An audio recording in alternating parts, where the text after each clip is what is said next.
హల్లెలూయా. చాలా సంతోషము. మరొక్కమారు ప్రభు ఈ గృహానికి మీ మధ్యలోనికి నడిపించినటువంటి ఆయన ప్రణాళికను బట్టి నేను దేవుని స్తుతిస్తూ ఉన్నాను. ఎందుకంటే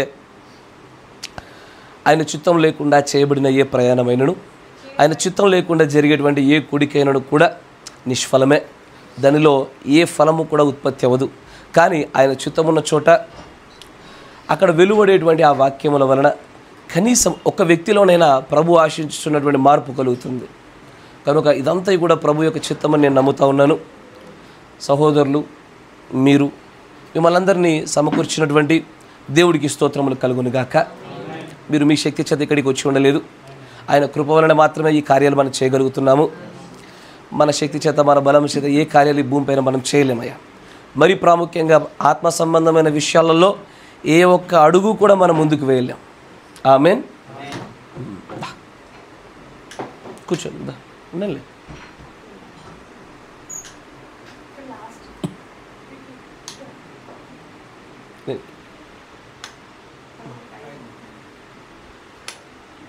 కూర్చోండి, కూర్చో. నేను కొద్ది నిమిషాలు మాట్లాడతాను. జాగ్రత్తగా ఏకాగ్రతగా వినే ప్రయత్నం చేయండి. నా యొక్క బోధ విధానానికి బహుశా మీరందరూ అలవాటు పడి ఉంటారని నేను నమ్ముతున్నాను.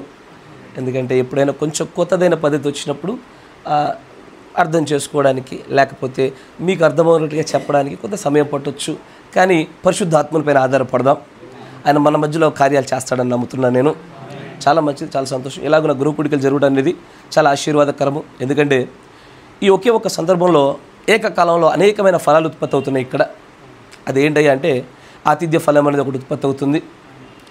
ఎందరైతే మీ గృహంలోనికి రాణిస్తారో ప్రభు పేరిట, ఆ వస్తున్న వారికి మీరు చేసే సమస్తాన్ని బట్టి కూడా దేవుడు ఆతిథ్య ఫలాన్ని మీకు అప్పచెప్తా ఉన్నాడు.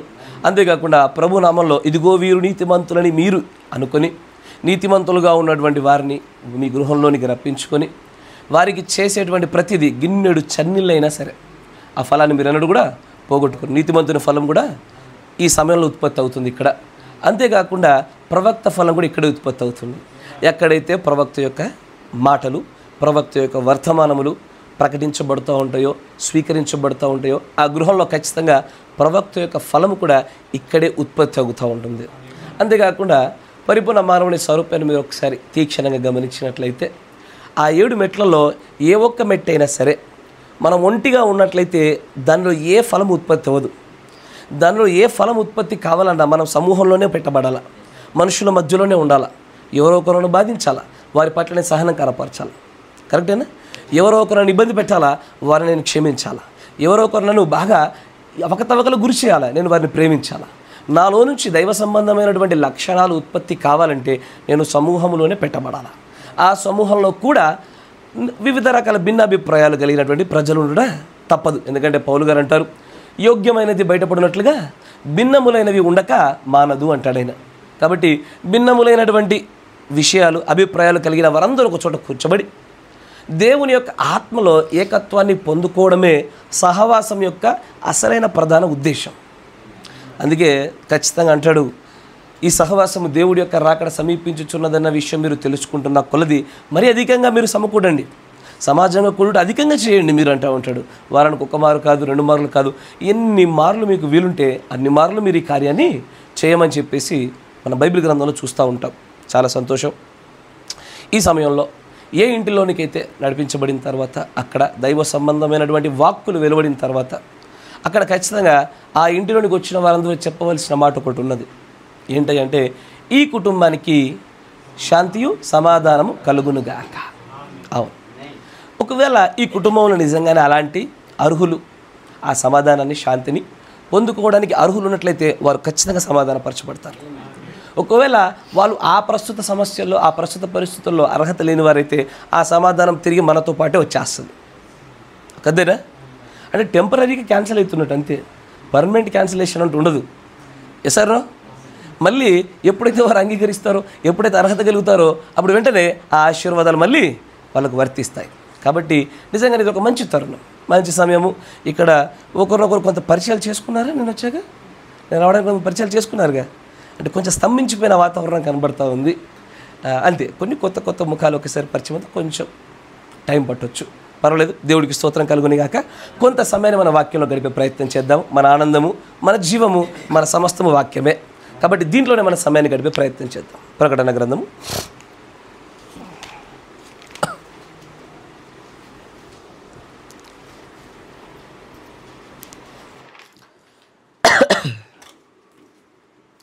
ప్రకటన గ్రంథము 4వ అధ్యాయము 1వ వచనం నుంచి ఆఖరి వచనం వరకు ఒకసారి గమనించుదాం.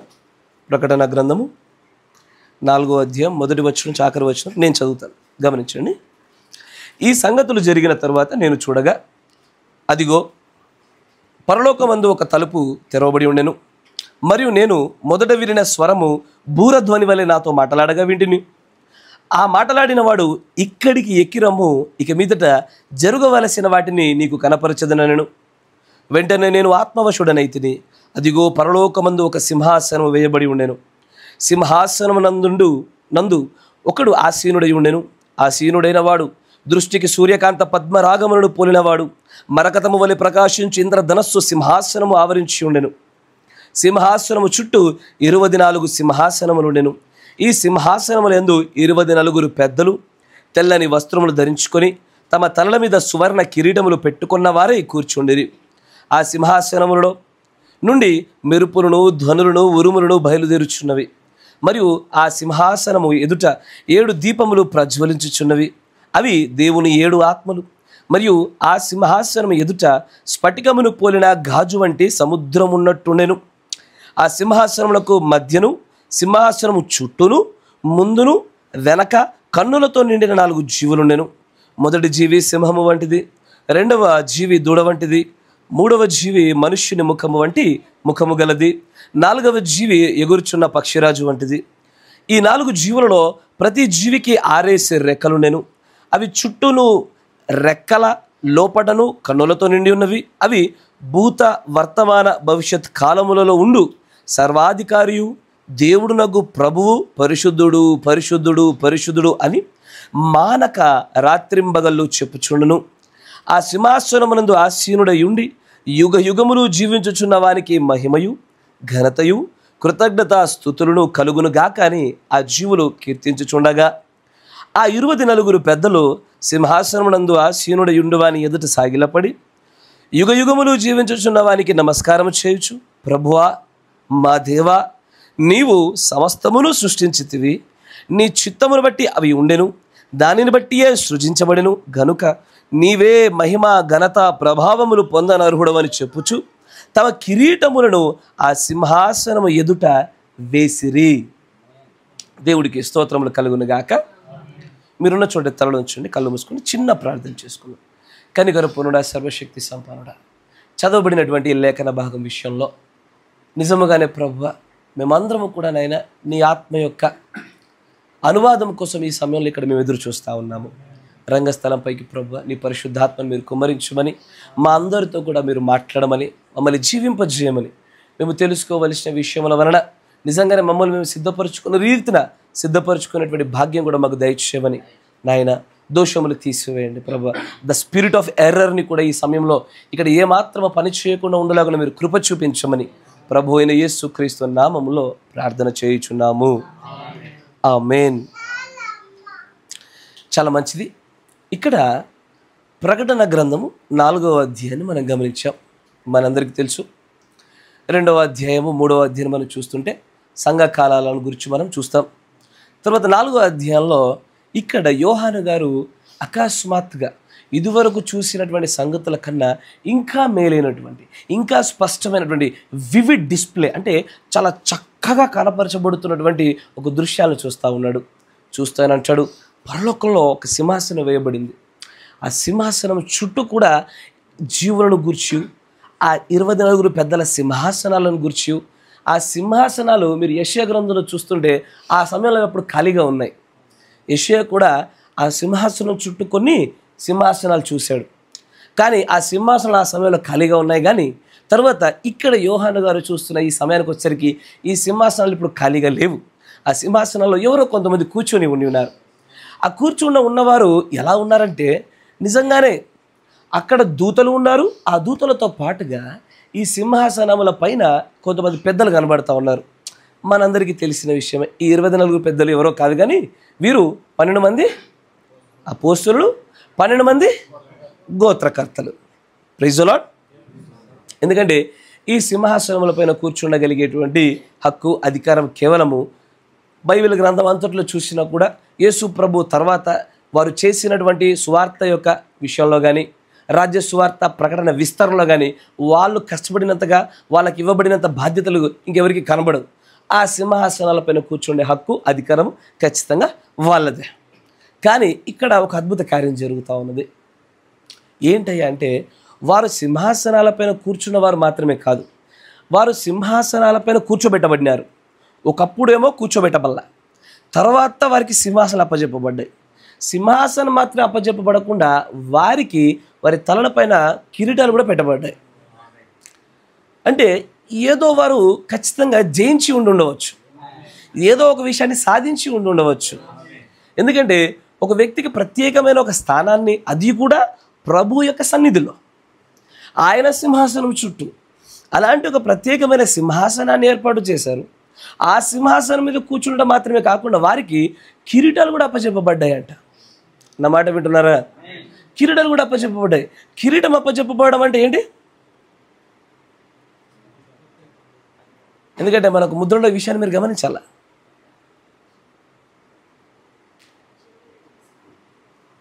ముద్రలలో మీరు చూస్తారు, ముద్రలో మొదటి ముద్రలో మీకు ఏం కనబడుతుంది? తెల్లని గుర్రం వస్తుంది, కిరీటము ఇయ్యబడింది రాయబడుతుంది. ముద్రలో రాయబడింది చాలా చిన్న చిన్న విషయాలు కదా. అక్కడ వివరణలు ఏమంటాడంటే, అతడి దగ్గర బాణం ఉంది కదా, సరే విల్లుంది, బాణాలు లేవు కదా. తర్వాత అతడికి కిరీటము ఇయ్యబడిను. ఎవరిచ్చారు? ఎక్కడిచ్చారు? నైసియా సభలో ఇచ్చారు. అంతేనా? ఎస్ఆర్నో? నైసియా సభల్లో ఒక వ్యక్తిని దేవుడి యొక్క స్థానంలో కూర్చోబెట్టి అతడి తలకాయ పైన కిరీటం పెట్టినారు. అంటే కిరీటం అంటే దాని అర్థం ఏంటి? అధికారం అని, రాజ్యం అని, అతడు పరిపాలించడానికి కొంత భూభాగమని, లేదా ఏదో ఒక విషయంలో అతడికి విజయం కలిగిందన్న దానికి సూచనే కిరీటాలు. కరెక్టేనా? ఈరోజు నేను మీతో మాట్లాడాలనుకుంటున్నటువంటి చిన్న అంశం కిరీటములు. కిరీటములు, ఈ కిరీటముల అంశం కూడా నేను కొద్ది మాటలు మీకు మీ ముందుంచుతాను. పట్టుకోవడానికి మీరు నాతో పాటు కలిసి ప్రయాణం చేయండి.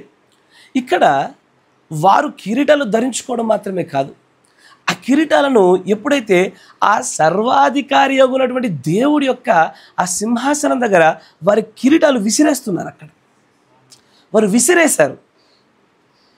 నిజంగానే ఒక వ్యక్తి యొక్క తలపైన కిరీటం పెట్టడం అంటేనే విజయానికి సాదృశ్యము, అధికారానికి సాదృశ్యము. అతడు జయించి ఉండినటువంటి దాన్ని అప్రిషియేషన్ అంటే అతన్ని ఏం చేస్తున్నట్టు? నిజంగానే ఘనపరుస్తున్నట్లు. అది ఘనతకు కూడా సాదృశ్యంగా కనబడుతుంది. కానీ వారి ఘనతలు, వారి విజయాలు సమస్తము కూడా తీసి పారవేయబడదగినవిగా కనబడుతున్నాయి. అక్కడ అన్నమాట జాగ్రత్తగా తీసి పారవేయబడదగినదిగా కనబడుతుంటేనే వారు 24 పెద్దలు లేచి, సర్వాధికారి ఉద్యోగ సమస్తాన్ని సృష్టించావయ్యా, నువ్వు చేసిన సృష్టి ఎలా చేసావో అది అలాగే ఉన్నది. నిజముగా నీ ఎదుట కిరీటములు పెట్టుకొని కూర్చుండుటకైనా మేము పాత్రులం కాదు, నీ ఎదుట సింహాసనాలు వేసుకొని కూర్చోవడానికి కూడా మేము పాత్రులం కాదు. నిజముగా నీ మహాత్యం ఎదుట, నీ నీతి ఎదుట, నీ పరిశుద్ధత ఎదుట, నిజంగా నీ శక్తి ఎదుట, నీ సార్వభౌమాధికారం ఎదుట మేము ఎంతటి వారము అంటూ వారికి అప్పజెప్పబడిన ఘనతయు, కీర్తియు, మహిమయు, అధికారం అంతటిని ఆయన సింహాసనం దగ్గర, పాదాల దగ్గర పడేస్తూ ఉన్నారు. ఆమేన్. Praise the Lord. మనందరికీ ఒక విషయం బాగా తెలుసు, ఎందుకంటే సంఘకాలాలు చదువుతున్న ప్రతి ఒక్కరికి ఒక విషయం స్పష్టంగా తెలుసు. ఏమని? జయించు వారికి జీవ కిరీటం ఇస్తానన్నాడు కదా.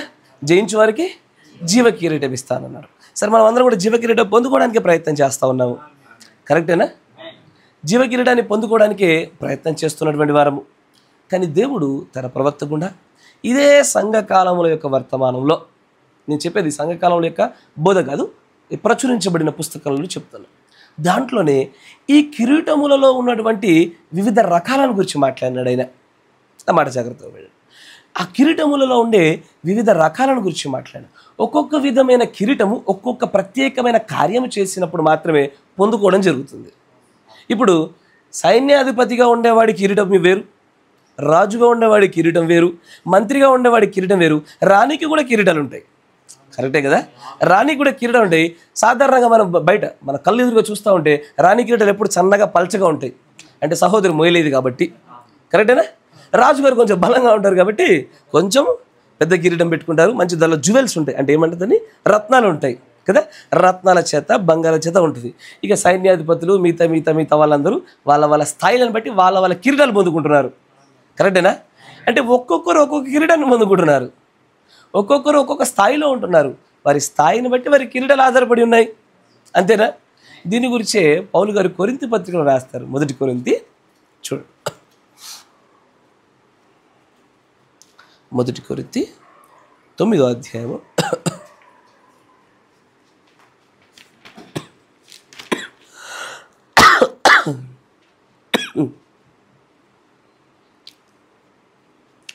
21వ వచనం నుంచి గమనించుదాం. 9వ అధ్యాయము 1 కొరింథీ 9వ అధ్యాయము 21వ వచనం చూద్దాం. దేవుని విషయమై ధర్మశాస్త్రము లేనివాడను కాను, కానీ క్రీస్తు విషయమై ధర్మశాస్త్రమునకు లోబడిన వాడను అయినను ధర్మశాస్త్రం లేని వారిని సంపాదించుకొనుటకు ధర్మశాస్త్రం లేని వారికి ధర్మశాస్త్రం లేని వారి వలె ఉంటిని. బలహీనులను సంపాదించుకొనుటకు బలహీనులకు బలహీనుడనైతిని. ఏ విధము చేత నేను కొందరిని రక్షింపవలనని అందరికీ అన్ని విధముల వాడనై ఉన్నాను. మరియు నేను సువార్తలో వారితో పాలివాడనగుటకే దాని కొరకే సమస్తమును చేయుచున్నాను. ఇప్పుడు చూడండి, జాగ్రత్త. 24వ వచనం జాగ్రత్త చూడండి. పందెపు రంగమందు పరిగెత్తు వారందరూ పరిగెత్తుదురు, కానీ ఒక్కడే బహుమానం పొందునని మీకు తెలియదా? అటువలే మీరు బహుమానం పొందినట్లుగా పరిగెత్తుడి. మరియు పందెమందు పోరాడు ప్రతివాడు అన్ని విషయములందు మితముగా ఉండును. వారు క్షయమగు కిరీటమును పొందుకొనుటకును, మనమైతే అక్షయమగు కిరీటమును పొందుకొనుటకును మితముగా ఉన్నాము. వారు అన్నాడు ఇక్కడ ఎవరి గురించి? అక్షయమగు కిరీటం పొందుకోవడానికి ముందుకు సాగుచున్నవారంటే ఖచ్చితంగా మనమే, మన విశ్వాసములను బట్టి, మన పిలుపు ఎన్నికలను బట్టి. ఇది మనల్ని గురించే. మరి క్షయమైపోయేటువంటి కిరీటాన్ని పొందుకోవడానికి వారున్నారు. వారెవరు?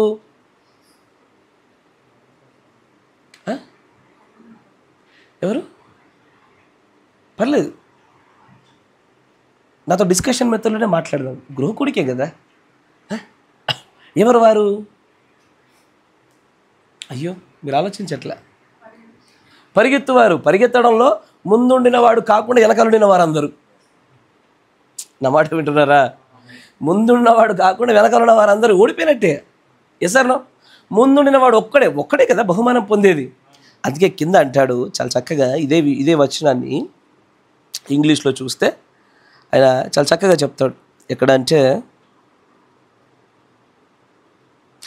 And every man that striveth for the mastery is temperate in all things now they do it in obtain a corruptible crown but we an incorruptible crown. అంటే పందెమందు పరిగెత్తు ప్రతి ఒక్కరు కూడా కిరీటం కోసం పరిగెడుతున్నారు. ఈ కాల ప్రవక్త సంఘకాలంలో మాట్లాడుతాను అంటాడు, మీరు ఒలింపిక్స్ అనే గేమ్స్ ఎప్పుడైనా చూస్తే కనుక అక్కడ కూడా క్రౌన్ ఇస్తారు. ఒలివ చెట్లతో చేయబడినటువంటి కొన్ని అల్లికలతో కూడుకుని ఒక చిన్న క్రౌన్. ఇప్పుడు లేదులేండి, ఇప్పుడు ఆ పద్ధతి పోయింది, ఇప్పుడు మొత్తం మారిపోయింది. కానీ సహోదరుడు బ్రహ్నం గారు ఆయన చెప్తున్నటువంటి ఆ సమయంలో ఇది ఉండేది. వాళ్ళు అలాంటి ఒక కిరీటాన్ని పెట్టేవాళ్ళు. ఆ కిరీటాన్ని ఉదాహరణగా చూపిస్తూ ఈ విషయాన్ని గురించి మాట్లాడుతూ ప్రవక్త అంటారు, మనం పరిగెడుతున్నాంగా, ఈ పరిగెత్తుటలో ఎలా పరిగెత్తాలి? ఏది లేకుండా తిన్నగా కళ్ళు మూసుకొని మనం పరిగెడుతుంటే మనం గెలవలేము. అయ్యా, పరుగు పందెంలో కూడా ఖచ్చితమైన ప్రణాళిక కావాలి. ఒక పరుగు పందానికి ఖచ్చితమైన ప్రణాళిక కావాలి.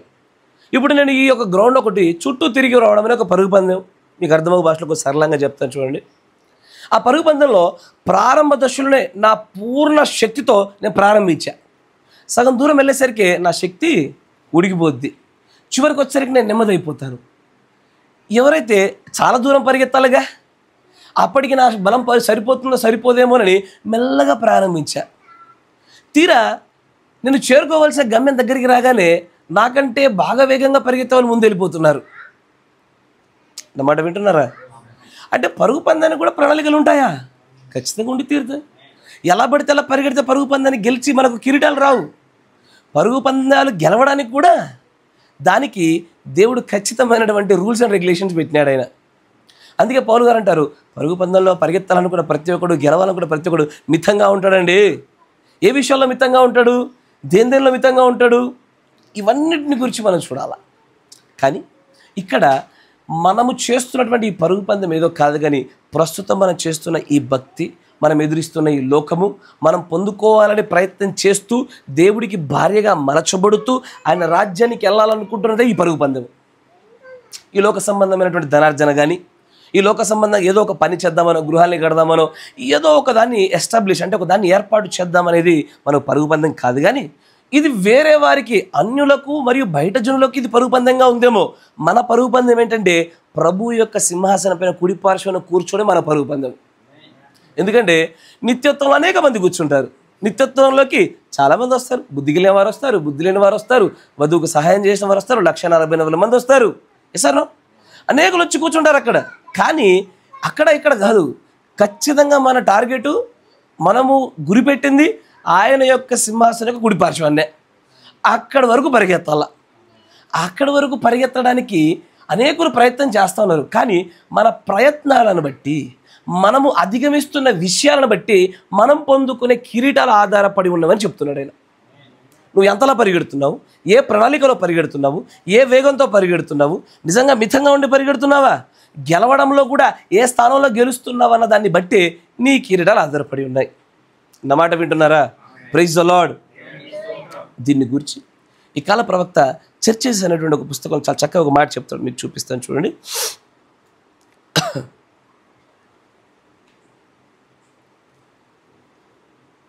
స్మూర్ణ చర్చెస్లో ఇది ప్రచురించబడిన పుస్తకంలో ఉంటుంది, మీకు ప్రసంగంలో కాదు. మీరు చూస్తే దీనిలో పేరాలు ఉండవు కదా, ప్రచురించబడిన పుస్తకంలో పేరాలు ఉంటాయా? ఉండవు. కాబట్టి దానిలో నేను చదువుతాను, మీరు కావాలంటే నేను చెప్తాను, అదే పదాలు మీరు టైప్ చేస్తే మీకు కనబడతాయి. And I will give thee a crown of life అని అంటాడు. నేను వారికి జీవ కిరీటాన్ని ఇస్తాను. జాగ్రత్తగా గమనించాను. కూర్చో. Since not even a cup of cold water given in the name of Lord fails to receive a reward. ప్రభు నామములో గిన్నెడు చన్నీళ్ళు ఇచ్చినా కూడా ఫలాన్ని పోగొట్టుకోరని చెప్పిన దేవుడు, ఆయన చెప్పినట్టుగా మనం పోరాటం చేస్తే జీవ కిరీటాన్ని ఇవ్వకుండా ఉంటాడా? ఖచ్చితంగా దయచేస్తాడు. Praise the Lord. తర్వాత చూడండి, how great shall be the reward to him who gives his life as a martyr. అంటే ఆలోచించండి, నేను కొన్ని విషయాలు చెప్తున్నా. ఈ మాటల వల్ల, ఈ యొక్క ప్రసంగం వల్ల మీ జీవితంలో దేవుడి కోసం మీరు కలిగి ఉన్న తెగింపు ఇంకా బలపడాలని నేను చెప్తున్నాను ఈ మాటలు. ఆయన అంటాడు, దేవుడి కొరకు హతసాక్షులు అవుతున్న వారికి ఎలాంటి ఒక బహుమానాన్ని ఇస్తాడాయన? ఇంటిలోనికి వచ్చినప్పుడు గిన్నెడు చన్నీళ్ళు ఇస్తేనే దాని ఫలాన్ని పోగొట్టుకోరు అన్నాడు కదా. మరి హతసాక్షులైన వారికి, ఎవరికి? హతసాక్షులైన వారికి ఎలాంటి బహుమానాలు ఇస్తాడాయన అంటూ ఆయన మాట్లాడుతున్నాడు. చూడండి తర్వాత మాట్లాడుతూ, perhaps we can get a small idea if we compare this crown with the crown won in the race. మనం నిజంగా ఈ యొక్క కిరీటాన్ని గురించి మనకు సరైన రీతిలో పట్టుకునే ప్రయత్నం చేయాలంటే, మనం పట్టుకోవాలంటే నిజమైనటువంటి పరుగు పందెంలో గెలుచుకునేటువంటి యొక్క కిరీటానికి దీన్ని ఒకసారి పోల్చి చూస్తే దీని మధ్యలో ఉన్నటువంటి అర్థాన్ని మనం పట్టుకునే ప్రయత్నం చేయొచ్చు అంటున్నాడు ఆయన. ఇంకొంచెం ముందుకు రండి. Corinthians 9:24 Paul says, know ye not that they which run in a race run all, but one receive the prize.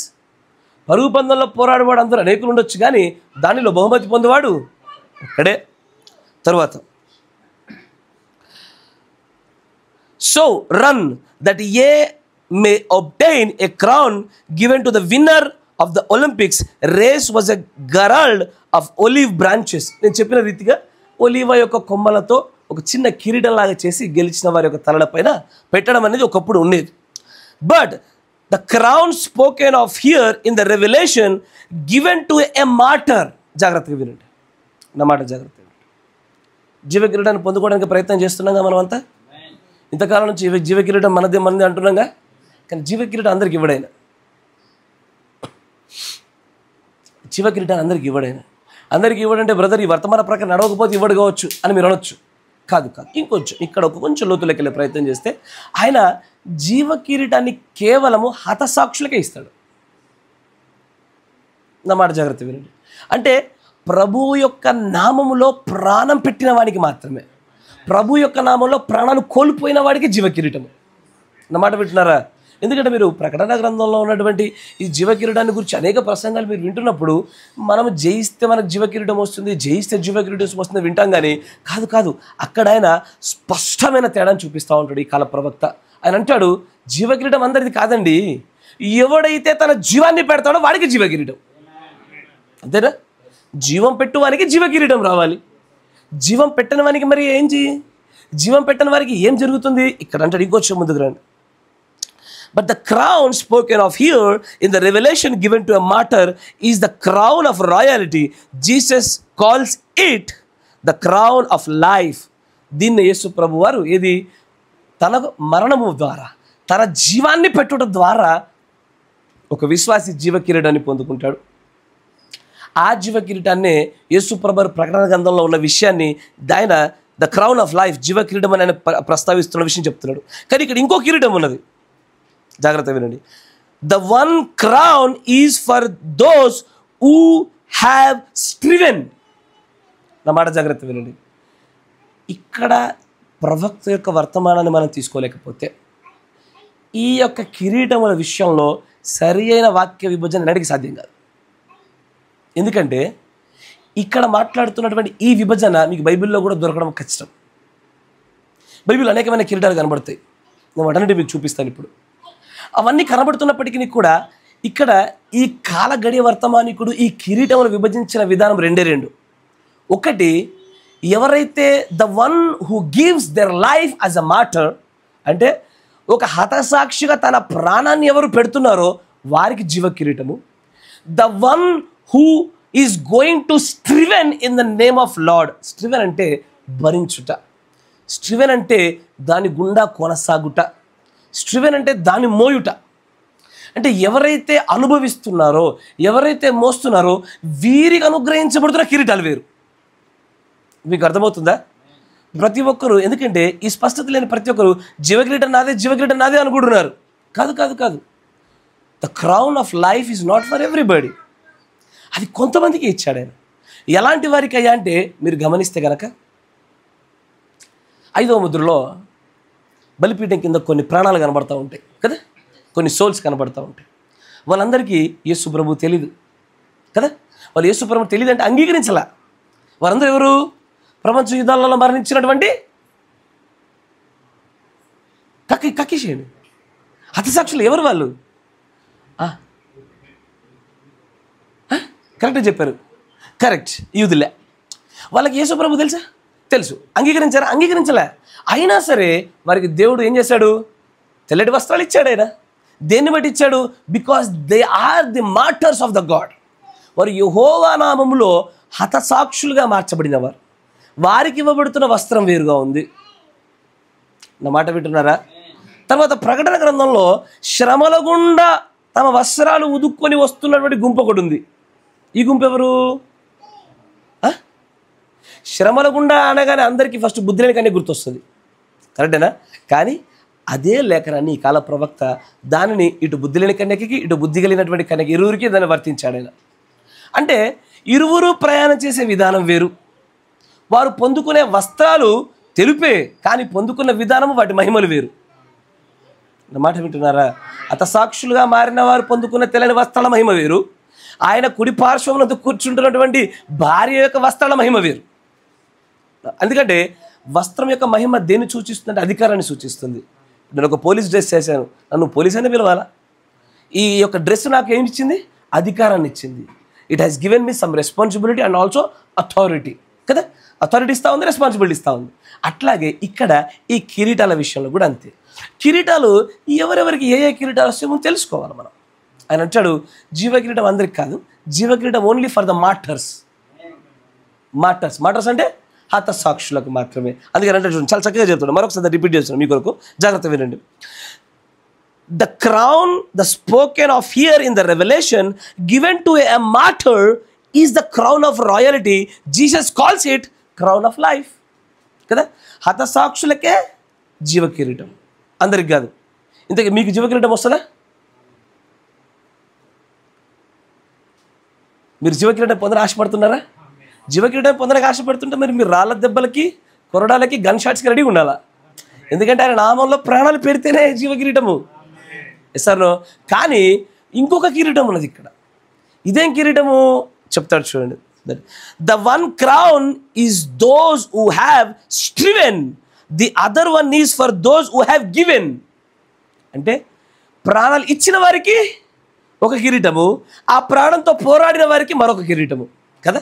ప్రాణం ఇచ్చిన వారికేమో ద క్రౌన్ ఆఫ్ లైఫ్, జీవ కిరీటం ఇస్తున్నాడు. ఆ ప్రాణాలతోనే పోరాడిన వారికేమో ఆయన పోరాడు కిరీటం ఇస్తున్నాడు. ఈ పోరాడు కిరీటం ఎందుకు చూద్దాం, కనిపిస్తుంది. ఇంకొక విషయాన్ని గమనించుదాం. నా మాట వింటున్నారా? ఇక్కడ ఈ రెండు ఏంటయ్యా అంటే నిత్యత్వంలోకి వచ్చే వాళ్ళకి, to the bride, to the one who come in to the eternal life. నిత్యత్వంలోకి వచ్చే వాళ్ళకి రెండు కిరీటాలు. కానీ తప్పిపోయే వాళ్ళకు కూడా కిరీటం ఉన్నది. అదే అక్షయ కిరీటము, క్షయమగు కిరీటము కదా. బైబిల్లో ఉన్న కిరీటాలన్నింటినీ మూడు కేటగిరీలుగా విభజించవచ్చు. నా మాట జాగ్రత్త వినండి. ఒకటి, నా చేతుల్లో చూడండి, ఎందుకంటే బోర్డు లేదు కాబట్టి నా చేతుల్లో మీకు సింబల్స్ చూపిస్తాను. ఒకటి క్షయమగు కిరీటము, రెండు అక్షయమగు కిరీటము. దీంట్లో అక్షయమగు కిరీటం క్రింద మళ్ళీ ఏంటది? The crown of life, the crown of striven. అంటే పోరాడు వారి కిరీటం వేరు, ప్రాణాలు అర్పించిన వారి కిరీటాలు వేరు. కరెక్టేనా? మీకు ఇంకొంచెం స్పష్టంగా అర్థమవునట్లుగా చెప్పాలంటే నేను మీకు చాలా చక్కగా, అంటే మీకు అర్థమవునట్లుగా చెప్తాను. క్షయమగు కిరీటము, హతసాక్షుల కిరీటము మరియు పోరాడు వారి కిరీటము. కరెక్టేనా? క్లియర్గా రాసుకునే వాళ్ళు క్షయమగు కిరీటము మరియు హతసాక్షుల కిరీటము లేదా పోరాడు వారి కిరీటం అనుకోండి, మంచిగా రాసుకోండి, మీరు కన్ఫ్యూజ్ కావద్దు. మళ్ళీ క్షయమగు కిరీటము, పోరాడు వారి కిరీటము, హతసాక్షుల కిరీటాలు. ఓకేనా? దీంట్లో మనకు క్షయమగు కిరీటం గురించి చాలా చక్కగా తెలుసు. వికారియస్ ఫిలిడై. కరెక్టేనా? ఈ పదాన్ని మీరు ఎక్కడ చూస్తారు? పోప్ యొక్క కిరీటం పైన ద ట్రిపుల్ క్రౌన్ అంటాడు ప్రవక్త. I have seen from the so much distance అంటాడు. అంటే చాలా దగ్గర నుండి చూసేద్దాన్ని అంటాడు ఆయన. ఆయన చెప్తాడు దాని మీద వికారియస్ ఫిలిడై అంటే దాని అర్థం ఏంటిది? దేవుని కుమారునికి బదులుగా, మారుగా. అంటే దాని అర్థం ఏంటిది? దేవుని కుమారునికి బదులుగా అంటే దాని అర్థం ఏంటి? దేవుడు అని కూర్చున్నట్లే. దేవదూషణకరమైన ఒక నామంతో కూర్చున్నాడు. దీనిలో రోమన్ అంకెల్లో మనం అందరం తీసి చూసినప్పుడు దానిలో నుంచి 666 అనే ఒక సంఖ్యను మనం చూస్తాము. ఇది ఒక మృగం సంఖ్య, మానవుని సంఖ్య, దీంట్లో జ్ఞానం కలదని చాలా విషయాలు చెప్తూ ఉంటాడు ఆయన. కరెక్టేనా? కానీ ఈ కిరీటంలోనికి ఎవరెవరు వచ్చారు? ఈ కిరీటాన్ని ఎవరెవరు పెట్టుకుంటున్నారు? అయ్యా, పోప్ పెట్టుకుంటున్నాడు, చాలా చక్కగా పట్టుకున్నారు. ఇంకెవరు పెట్టుకుంటారు? ఇప్పుడు సహోదరుడు పోలీసు అనుకోండి, అయ్యా వీళ్ళ కుమారుడు స్కూల్కి వెళ్తా ఉన్నాడు, వీళ్ళేమని పిలుస్తారు? అంతేగా? అంటే ఆయన ఘనత ఈయనకు వచ్చిందా? ఆయన ఘనత ట్రాన్స్ఫర్ అవుతుందా లేదా? తండ్రి బట్టే పిల్లలు, వారి ఘనత వీరిపైకి ఖచ్చితంగా వస్తుంది. ఏదైతే కరప్టబుల్ క్రౌన్ అంటే ఈ క్షయమగు కిరీటంలోనికి పోప్ ఒక్కడే లేడు, రోమన్ క్యాథలిక్ సామ్రాజ్యం అంతా ఆ కిరీటం కిందికి వచ్చింది. వాళ్ళు పరిగెడుతున్నారు, వాళ్ళు దేవుని నామమున సేవలు చేస్తున్నారు. వాళ్ళు దేవుళ్ళ మామూలు సేవలు కాదు. దాంట్లో మదర్ తెరెసా గురించి మీరు వినే ఉంటారు. చాలా చక్కటి స్త్రీ, సిద్ధాంత ప్రకారం తప్పిపోయింది అంతే. ఆమె ఆస్తిని గురించి చూస్తే తెలుసా మీకు? ఆమె ఆస్తి ఎంతో? మదర్ తెరెసా ఆస్తి తెలీదా? 7 లక్షల కోట్లు.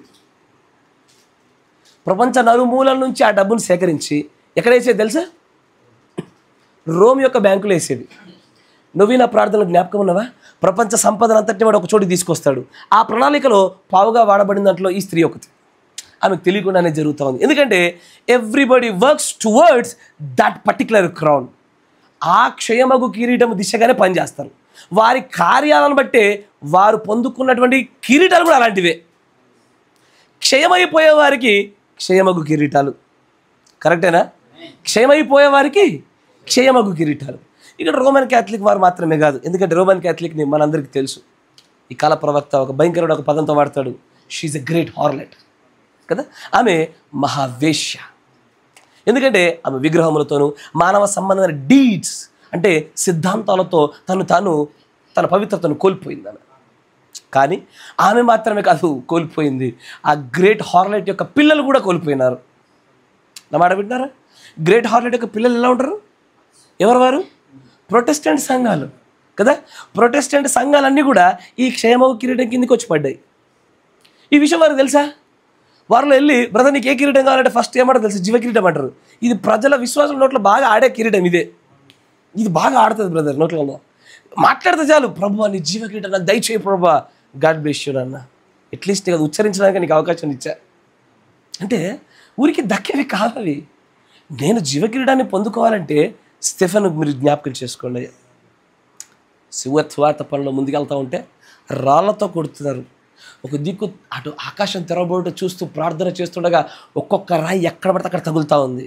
అయినా తగులుతున్న రాళ్ళ దెబ్బ చూడకుండా ఆయన హతసాక్షిగా మారినటువంటి ఆ పరిస్థితిలోనే ఆయన ఖచ్చితంగా జీవకిరీటాన్ని పొందుకున్నటువంటి వాడు. ఎస్, ఖచ్చితంగా.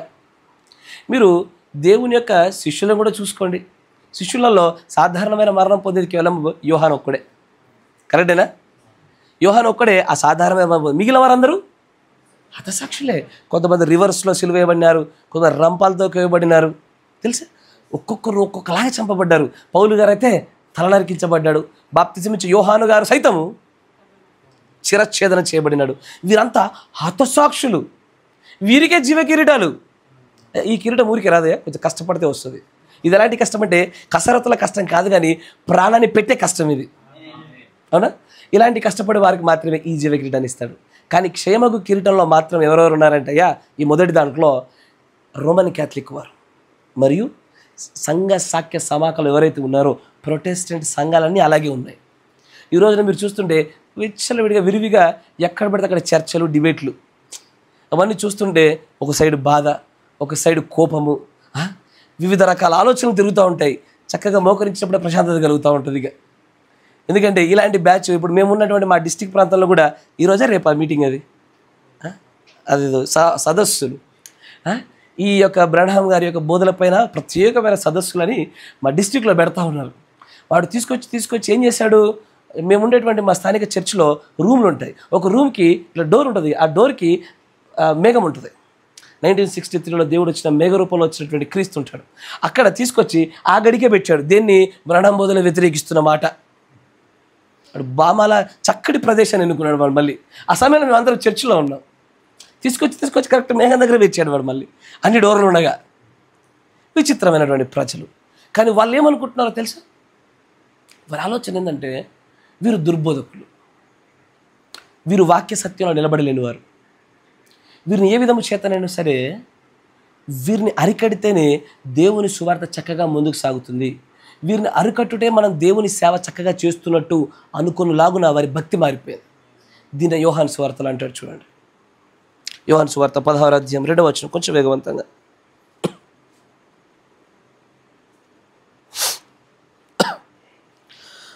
చదువు పీటర్.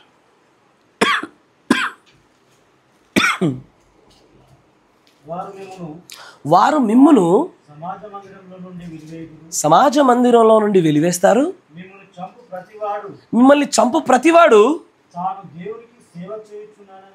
అబ్బా, చంపడం అంటే మనకు ఈ వర్తమానంలో కొంతమందికి ఈ విషయాలు తెలుసు, బయటకు తెలియదు. ఏమని? చంపడం అంటే నాట్ ఓన్లీ ఫిజికల్ డెత్ కదా, ఫిజికల్ పర్సిక్యూషన్ కాదు, ఎదుటివాడి మహిమను తగ్గించినా అని చంపినట్లే, నరహత్య కింద లెక్క కట్టినట్లే.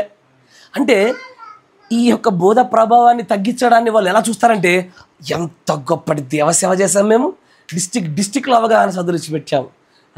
వారం 10 రోజుల నుంచి మైకులు పట్టుకొని రండి రండి రండి, చర్చలకు రండి రండి అని అరిచాం మేము. కరెక్టేనా? అందరూ వస్తారా చర్చలకి?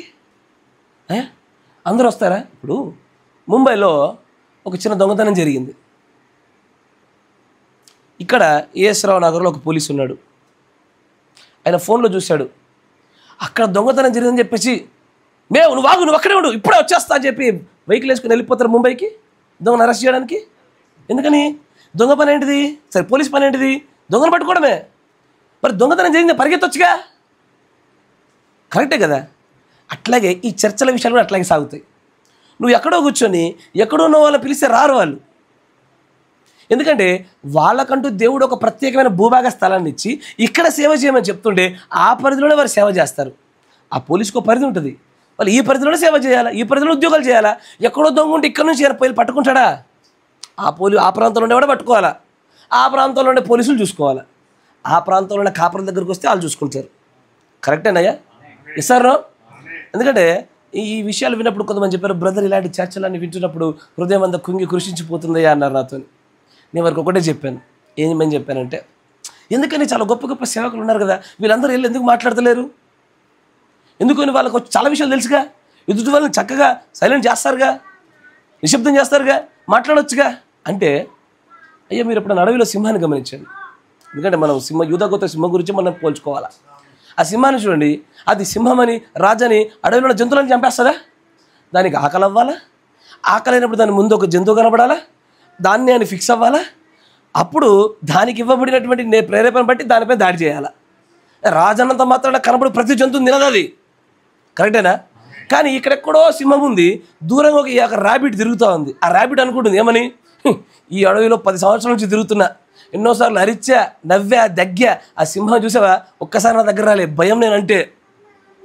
అట్లా ఉంది ఈ రోజున కుందేళ్ళ యొక్క స్వరాలు. నా మాటలు మీరు గ్రహిస్తున్నారు అనుకుంటున్నాను. ఈ రోజున అలాంటి పేర్లు జరుగుతున్నాయి. వాళ్ళు ఎలాంటి ఆలోచనలు ఉన్నారంటే, వాళ్ళు పరిగెడుతున్నది క్షయమగు కిరీటము కొరకాలనే విషయం వారికి తెలియదు. They running towards the corruptible crown. ఆ క్షేమగు కిరీటంలో వాళ్ళు ఎలా ఉంటారంటే, వాళ్ళు నిజంగానే ఎదుటివని హత్య చేస్తూ, ఎదుటివని మహిమను తగ్గిస్తూ, సత్య సంబంధమైన విషయాలకు విరుద్ధంగా మాట్లాడుతూ దేవునికే సేవ చేయుచున్నామనే భ్రమలో ఉంటారు వాళ్ళు.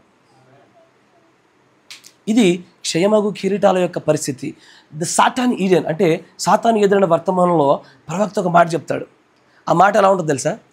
సంఘశాఖ సహోదరుల గురించి మాట్లాడతానంటాడు, people now today in this day, అంటే ఈ రోజుల్లో ప్రజలు they are thinking they are worshipping the Lord Jesus Christ but they are worshipping the Satan అంటాడు ఆయన. ఇదే పదం ఉంటుంది. వారు దేవుణ్ణి మేము ఆరాధిస్తున్నాం అనుకుంటేనే తెలియకనే సాతాన్ని ఆరాధిస్తున్నారు అని చెప్తాడు అక్కడ. వారు అనుకునేది మేము దేవునికి ఆరాధన చేస్తాం, మేము దేవుని సేవ చేస్తున్నాం అనుకుంటూ ముందుకు సాగుతున్నారు. బట్ దే ఆర్ వర్షిపింగ్ ఈ లోక యుగ దేవత ఎవడైతే ఉన్నాడో వాడిని వారు వర్షిప్ చేస్తూ ఉన్నారు. వారికి తెలీదు.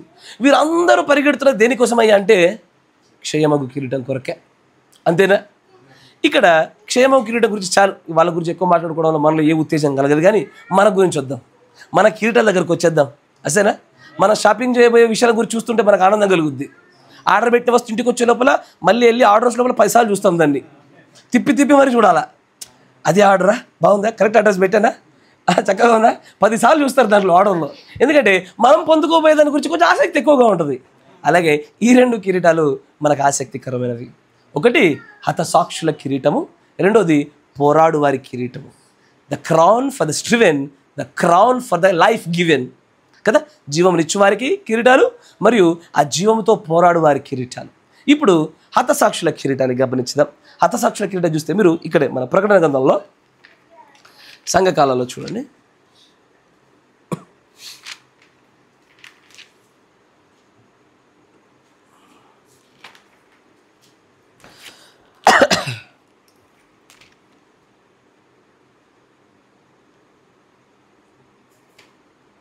సంఘకాలాలలో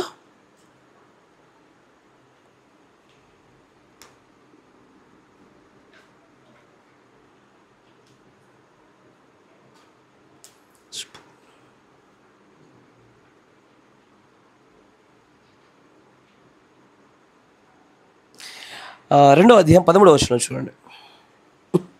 సాతాను సింహాసనం ఉన్న స్థలములో నీవు కాపురమున్నావని నేను ఎరుగుదును, మరియు సాతాను కాపురమున్న ఆ స్థలములో నాయందు విశ్వాసి ఉండి నన్ను గూర్చి సాక్షి అయిన అంతిపయను వాడు. ఏంటది? అంతిపయ అనేటువంటి ఒక వ్యక్తి ఉన్నాడు. ఈ వ్యక్తిని గురించి కాలప్రవక్త మాట్లాడితే ఏమంటాడో తెలుసా? ఇతడు దేవుడి యొక్క హతసాక్షుల మరణం పొందిన వాళ్ళు ఒక సభ్యుడు. సాతాను సింహాసనం అంటే సాతాను కాపురం చేస్తున్న స్థలములో ఉండి దేవుడి నామము విషయమై అతడు హతసాక్షిగా మరణించిన వ్యక్తివాడు. ఈ అంతిపయ ఖచ్చితంగా దేవుడి యొక్క జీవ కిరీటాన్ని పొందుకున్న వ్యక్తి, హతసాక్షిగా మారి జీవ కిరీటాన్ని పొందుకున్న వ్యక్తి. కరెక్టేనా? అంతేకాకుండా మీరు లూకా సువార్త 10:33 వచ్చి ఒకసారి చూద్దాం. ముందుకు రండి నాతో పాటు, కొంచెం వేగవంతంగా రండి.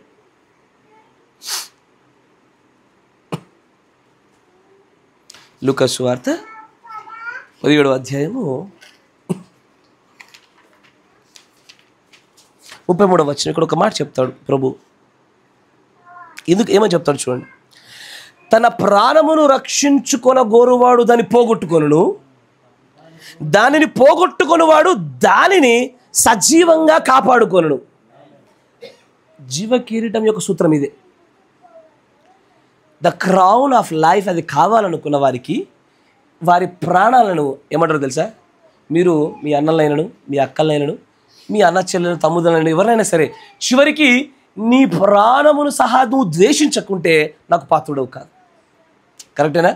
దేవుడు చెప్పిన మాట. అంటే ఒకడు తన ప్రాణాన్నైనా సరే నా ప్రాణమా నా ప్రభువా అని పెట్టబడినప్పుడు నా ప్రాణాన్ని నేను ద్వేషించుకోగలగాల. నా ప్రభు యొక్క చిత్త నెరవేర్పు కొరకు, ప్రణాళిక కొనసాగింపు కొరకు, ఆయనలో ఏ కార్యము చేయడానికైనా సరే తన ప్రాణాన్ని సహా ద్వేషించుకొని ఆ కార్యం వైపు నిలబడుతున్న ప్రతి ఒక్కడు, ఆయన కొరకు తన ప్రాణాన్ని పోగొట్టుకుంటే ప్రతి ఒక్కడు సజీవంగా తన ప్రాణాన్ని కాపాడుకుంటాడు. వాడు జీవాన్ని పెట్టాడు, జీవ కిరీటాన్ని పొందుకున్నాడు. ఏది విత్తాడో అదే కోసాడు. చూసారా? నా ప్రాణాన్ని నేను విత్తాను ఆయన కోసం, అదే ప్రాణానికి సంబంధించి జీవ కిరీటాన్ని పొందుకున్నాను నేను. కరెక్టేనా? ఖచ్చితంగా దేవునిలో ఉన్నటువంటి ఏ విశ్వాసం అయినా సరే, అందరికీ ఇలాంటి సందర్భాలు రావు. నా మాట జాగ్రత్తగా వినండి. ప్రాణాలు పెట్టగలిగే పరిస్థితి అందరికీ రాదు. బట్ నా సహోదరులు, నేను మీకు కొన్ని మాటలు చెప్తాను. ఒకవేళ అలాంటి సందర్భం మీకు వచ్చిందనుకోండి, ఆ సమయంలో మొట్టమొదటి ఆలోచన ఏమొస్తుందో తెలుసా? ఎదురుగా మీకు మరణం కనబడుతూ ఉంది. ముందుకు అడిగేస్తామా మరణమే, వెనక్కి అడిగేస్తే బ్రతికిపోతాం. ఆ సమయంలో మనలో కలిగే ఆలోచనలు ఏంటి? మొదటిగా కుటుంబం గుర్తొస్తుంది,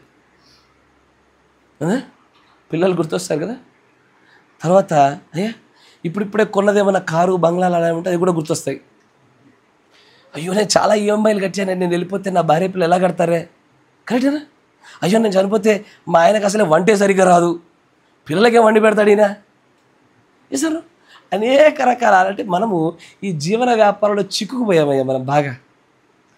సో మచ్ ట్యాంగిల్డ్. ఎంత ట్యాంగిల్డ్ అయిపోయామంటే ఈ జీవన వ్యాపారాలలో ప్రభు కోసం ప్రాణం పెట్టేటువంటి ఒక సందర్భం వచ్చినా కూడా వి నెవర్ యూటిలైజ్ ఇట్. దాన్ని మనల్ని కూడా వినియోగించుకోలేము. ప్రభు మన ఎదుట ఒక విషయాన్ని తీసుకొస్తున్నాడంటే దాన్ని మనం ఎదుర్కోవాలనే, అంతేనా? ఆమేన్. కానీ ఆ సందర్భం వచ్చినప్పుడు అందరి మోకాళ్ళు గజ గజ గజ గజ వణుకుతూ ఉంటున్నాయి. But if you want to have the crown of life, you must commit what God has showed you. అంటే దేవుడు నీకు ఏది చూపిస్తాడో దాన్ని ఆ సందర్భంలో నువ్వు చేసి తీరాలా. అప్పుడే నీవు ఆ జీవ కిరీటాన్ని పొందుకుంటావు. అంతకు మించి అయ్యా నువ్వు ఎన్నడూ కూడా ఇంకెప్పుడు కూడా వేరే ఎట్లాగో ఏ రూపంలో కూడా నువ్వు పొందుకోలేవు. నా మాట వింటారుగా? జాగ్రత్త. Praise the Lord. మరొక విషయాన్ని గమనించి మనము పోరాడు కిరీటం వైపు అడుగులు వేద్దాం. మత్తయి సువార్త 19వ అధ్యాయం 27వ వచనం. మరొక లేఖనాన్ని గమనించి మరొక కిరీటం దిక్కుగా అడుగులు వేద్దాం.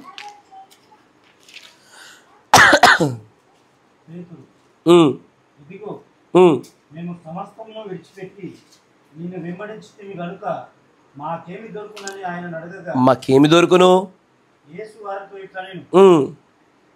ప్రపంచ పునర్జన్మమందు మనుష్య కుమారుడు తన మహిమగల సింహాసనం మీద ఆసీనుడై ఉండునప్పుడు నన్ను వెంబడించిన మీరును 12 సింహాసనం మీద ఆసీనులై ఇశ్రాయేలు 12 గోత్రముల వారికి తీర్పు తీర్చుదురు. చాలు.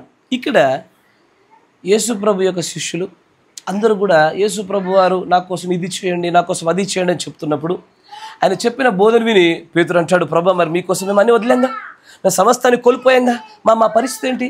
మేము పొందుకోబోయే మహిమ ఏంటిది? మాకు బహుమానం ఉన్నదా అన్నప్పుడు ఆయన అంటాడు, మీరు సమస్తాన్ని విడిచారు. వారు సమస్తాన్ని విడిచారని ఆ సమస్తంలో వారి ప్రాణం కూడా ఉంది.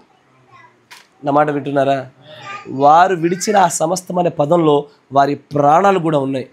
అపోస్తుల కార్యము కొనసాగింపుగా జరిగినటువంటి ఆ అపోస్తుల చరిత్రను మనం చూస్తుంటే ఆ సమస్తం అనే పదంలో వారి ప్రాణాలు కూడా పెట్టారు. వాళ్ళు వారి ఆస్తిపాస్తులనే కాదు, అపోస్తులు తెలుసుగా, వారి ఆస్తిపాస్తులు అన్నీ ఒక చోట అమ్మి ఒక చోట పెట్టి అందరూ ఒక కుటుంబంలాగా బ్రతికినటువంటి సందర్భాలు చూసాము. ఆస్తిపాస్తులు వదిలేశారు, కానీ వాళ్ళు వదిలిన ఆస్తిపాస్తులు మాత్రమే కాదు, సమస్తంలో వారి ప్రాణాన్ని కూడా వారు పోగొట్టుకున్నారు. అందుకే అక్కడ ఆ సింహాసనం పైన అక్కడ కూర్చుని ఉన్నటువంటి వారు, ప్రాముఖ్యంగా అపోస్తులు, వారి తలలపైన ఉన్న కిరీటాలు ఏం కిరీటాలు అవి? ఖచ్చితంగా జీవ కిరీటాలే. The crown of life. ఎందుకు క్రౌన్ ఆఫ్ లైఫ్ ఎవరికి ఇస్తానని చెప్పాడు? ఎవరైతే హతసాక్షులుగా ఉంటారో వారికే జీవ కిరీటం. వారందరూ పొందుకున్నది జీవ కిరీటాలే. ఒకవేళ మా బ్రదర్ నేను హతసాక్షిని అవ్వట్లే, మంచి వృద్ధాప్యంలో నేను మృతి చెందుతున్నా, మన పరిస్థితి ఏంటి? పోరాడు వారి కిరీటమే. ఎందుకంటే హతసాక్షులు అయ్యేటువంటి అవకాశం అందరికీ లేదుగా. కొంతమంది సువార్తలు చెప్పేవారికి, కొంతమందికి వారు భక్తి చేస్తున్న దానికి కొన్ని ఏది మత శాంత శక్తులు వారిపైన వారి దాడి చేసినప్పుడు వారు బలంగా నిలబడుతున్న వారిపైన కొంతమంది చనిపోతూ ఉన్నారు. ఇప్పటికీ న్యూస్లో చూస్తూ ఉన్నాం. వారందరూ కూడా హతసాక్షులుగా మారుతున్నారు. దేవుడు జీవ కిరీటాన్ని ఇస్తాడు ఖచ్చితంగా. కానీ మీరు సంఘంలో చూస్తే హతసాక్షులుగా పోతున్న వారికంటే పోరాడు వారు కిరీటం కోసం పరిగెత్తుతూ మరణించే వాళ్ళ సంఖ్య ఎక్కువ. This percentage more. కరెక్టేనా? ఇక్కడ ఈ పోరాడు వారి కిరీటాలకే బైబిల్లో రకరకాల పేర్లు పెట్టాడు దేవుడు. Several names. దీన్నే అట్రిబ్యూట్స్ ఆఫ్ స్ట్రివెన్ క్రౌన్ అంటారు. అంటే పోరాడు కిరీటం యొక్క అట్రిబ్యూట్స్, లక్షణాలు లేదా పర్యాయ పదం లాంటివి, వాటి గురించి మాట్లాడతాం. దానిలో ఒక విధమైన ఒక కోణాన్ని గమనించుతాం. ఇక్కడ చూడండి, ఇక్కడ ఫిలిప్పీ రాసిన పత్రిక 4వ అధ్యాయం 1వ వచనం.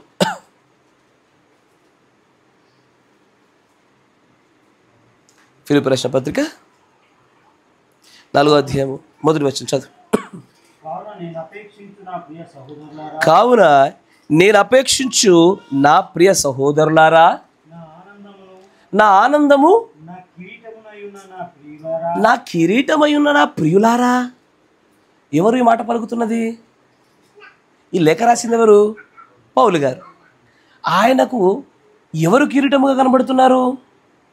ఆయన యొక్క సువార్త విని రక్షించబడినటువంటి వారు, ఆయన చేత నడిపించబడుతూ భక్తిలో ఎదుగుతున్నవారు, వీరే ఈయన కిరీటమై ఉన్నారు. ఎందుకంటే ఇక్కడ ఈయన గోధుమ కింద చచ్చి ఎలాగో మరల జీవనుత్పత్తి చేస్తుందో ఆయన, మీరు అందుకే కొరింథీలో 9వ అధ్యాయంలో అంటాడు, నేను కొంతమందైనా రక్షించబడవాలని ఎవడికి ఒక్కొక్కడి ఒక్కొక్క మార్గంలో వాడి పట్ల నేను పనిచేశాను. అందరికీ అందరి వాడిని అయిపోయాను నేను. అంటే నాకంటూ ఒక ప్రత్యేకమైన గుణం లేకుండా పోయింది. నాకంటూ కొన్ని హద్దులు లేవు. నాకంటూ సెల్ఫ్ రెస్పెక్ట్ లేదు. చదువు గలవాడి దగ్గర చదువు గలవాడిగా మాట్లాడాను, చదువు లేని వాడి దగ్గర చదువు లేని వాడిగా మాట్లాడాను. నా పోరాటం ఎలాంటిదంటే అక్కడ కొంతమందైనా రక్షించబడాలని, అనేకుల యొక్క జీవము ఉత్పత్తి అవ్వాలని చేసినటువంటి వీరే నాకు ఇప్పుడు కిరీటమై ఉన్నారంటున్నాడు ఆయన. దీన్నే తెస్సలోనికీయులకు రాసిన పత్రికలో అంటాడు చూడండి. మొదటి తెస్సలోనికీయులకు రాసిన పత్రిక 2వ అధ్యాయం 19వ వచనం.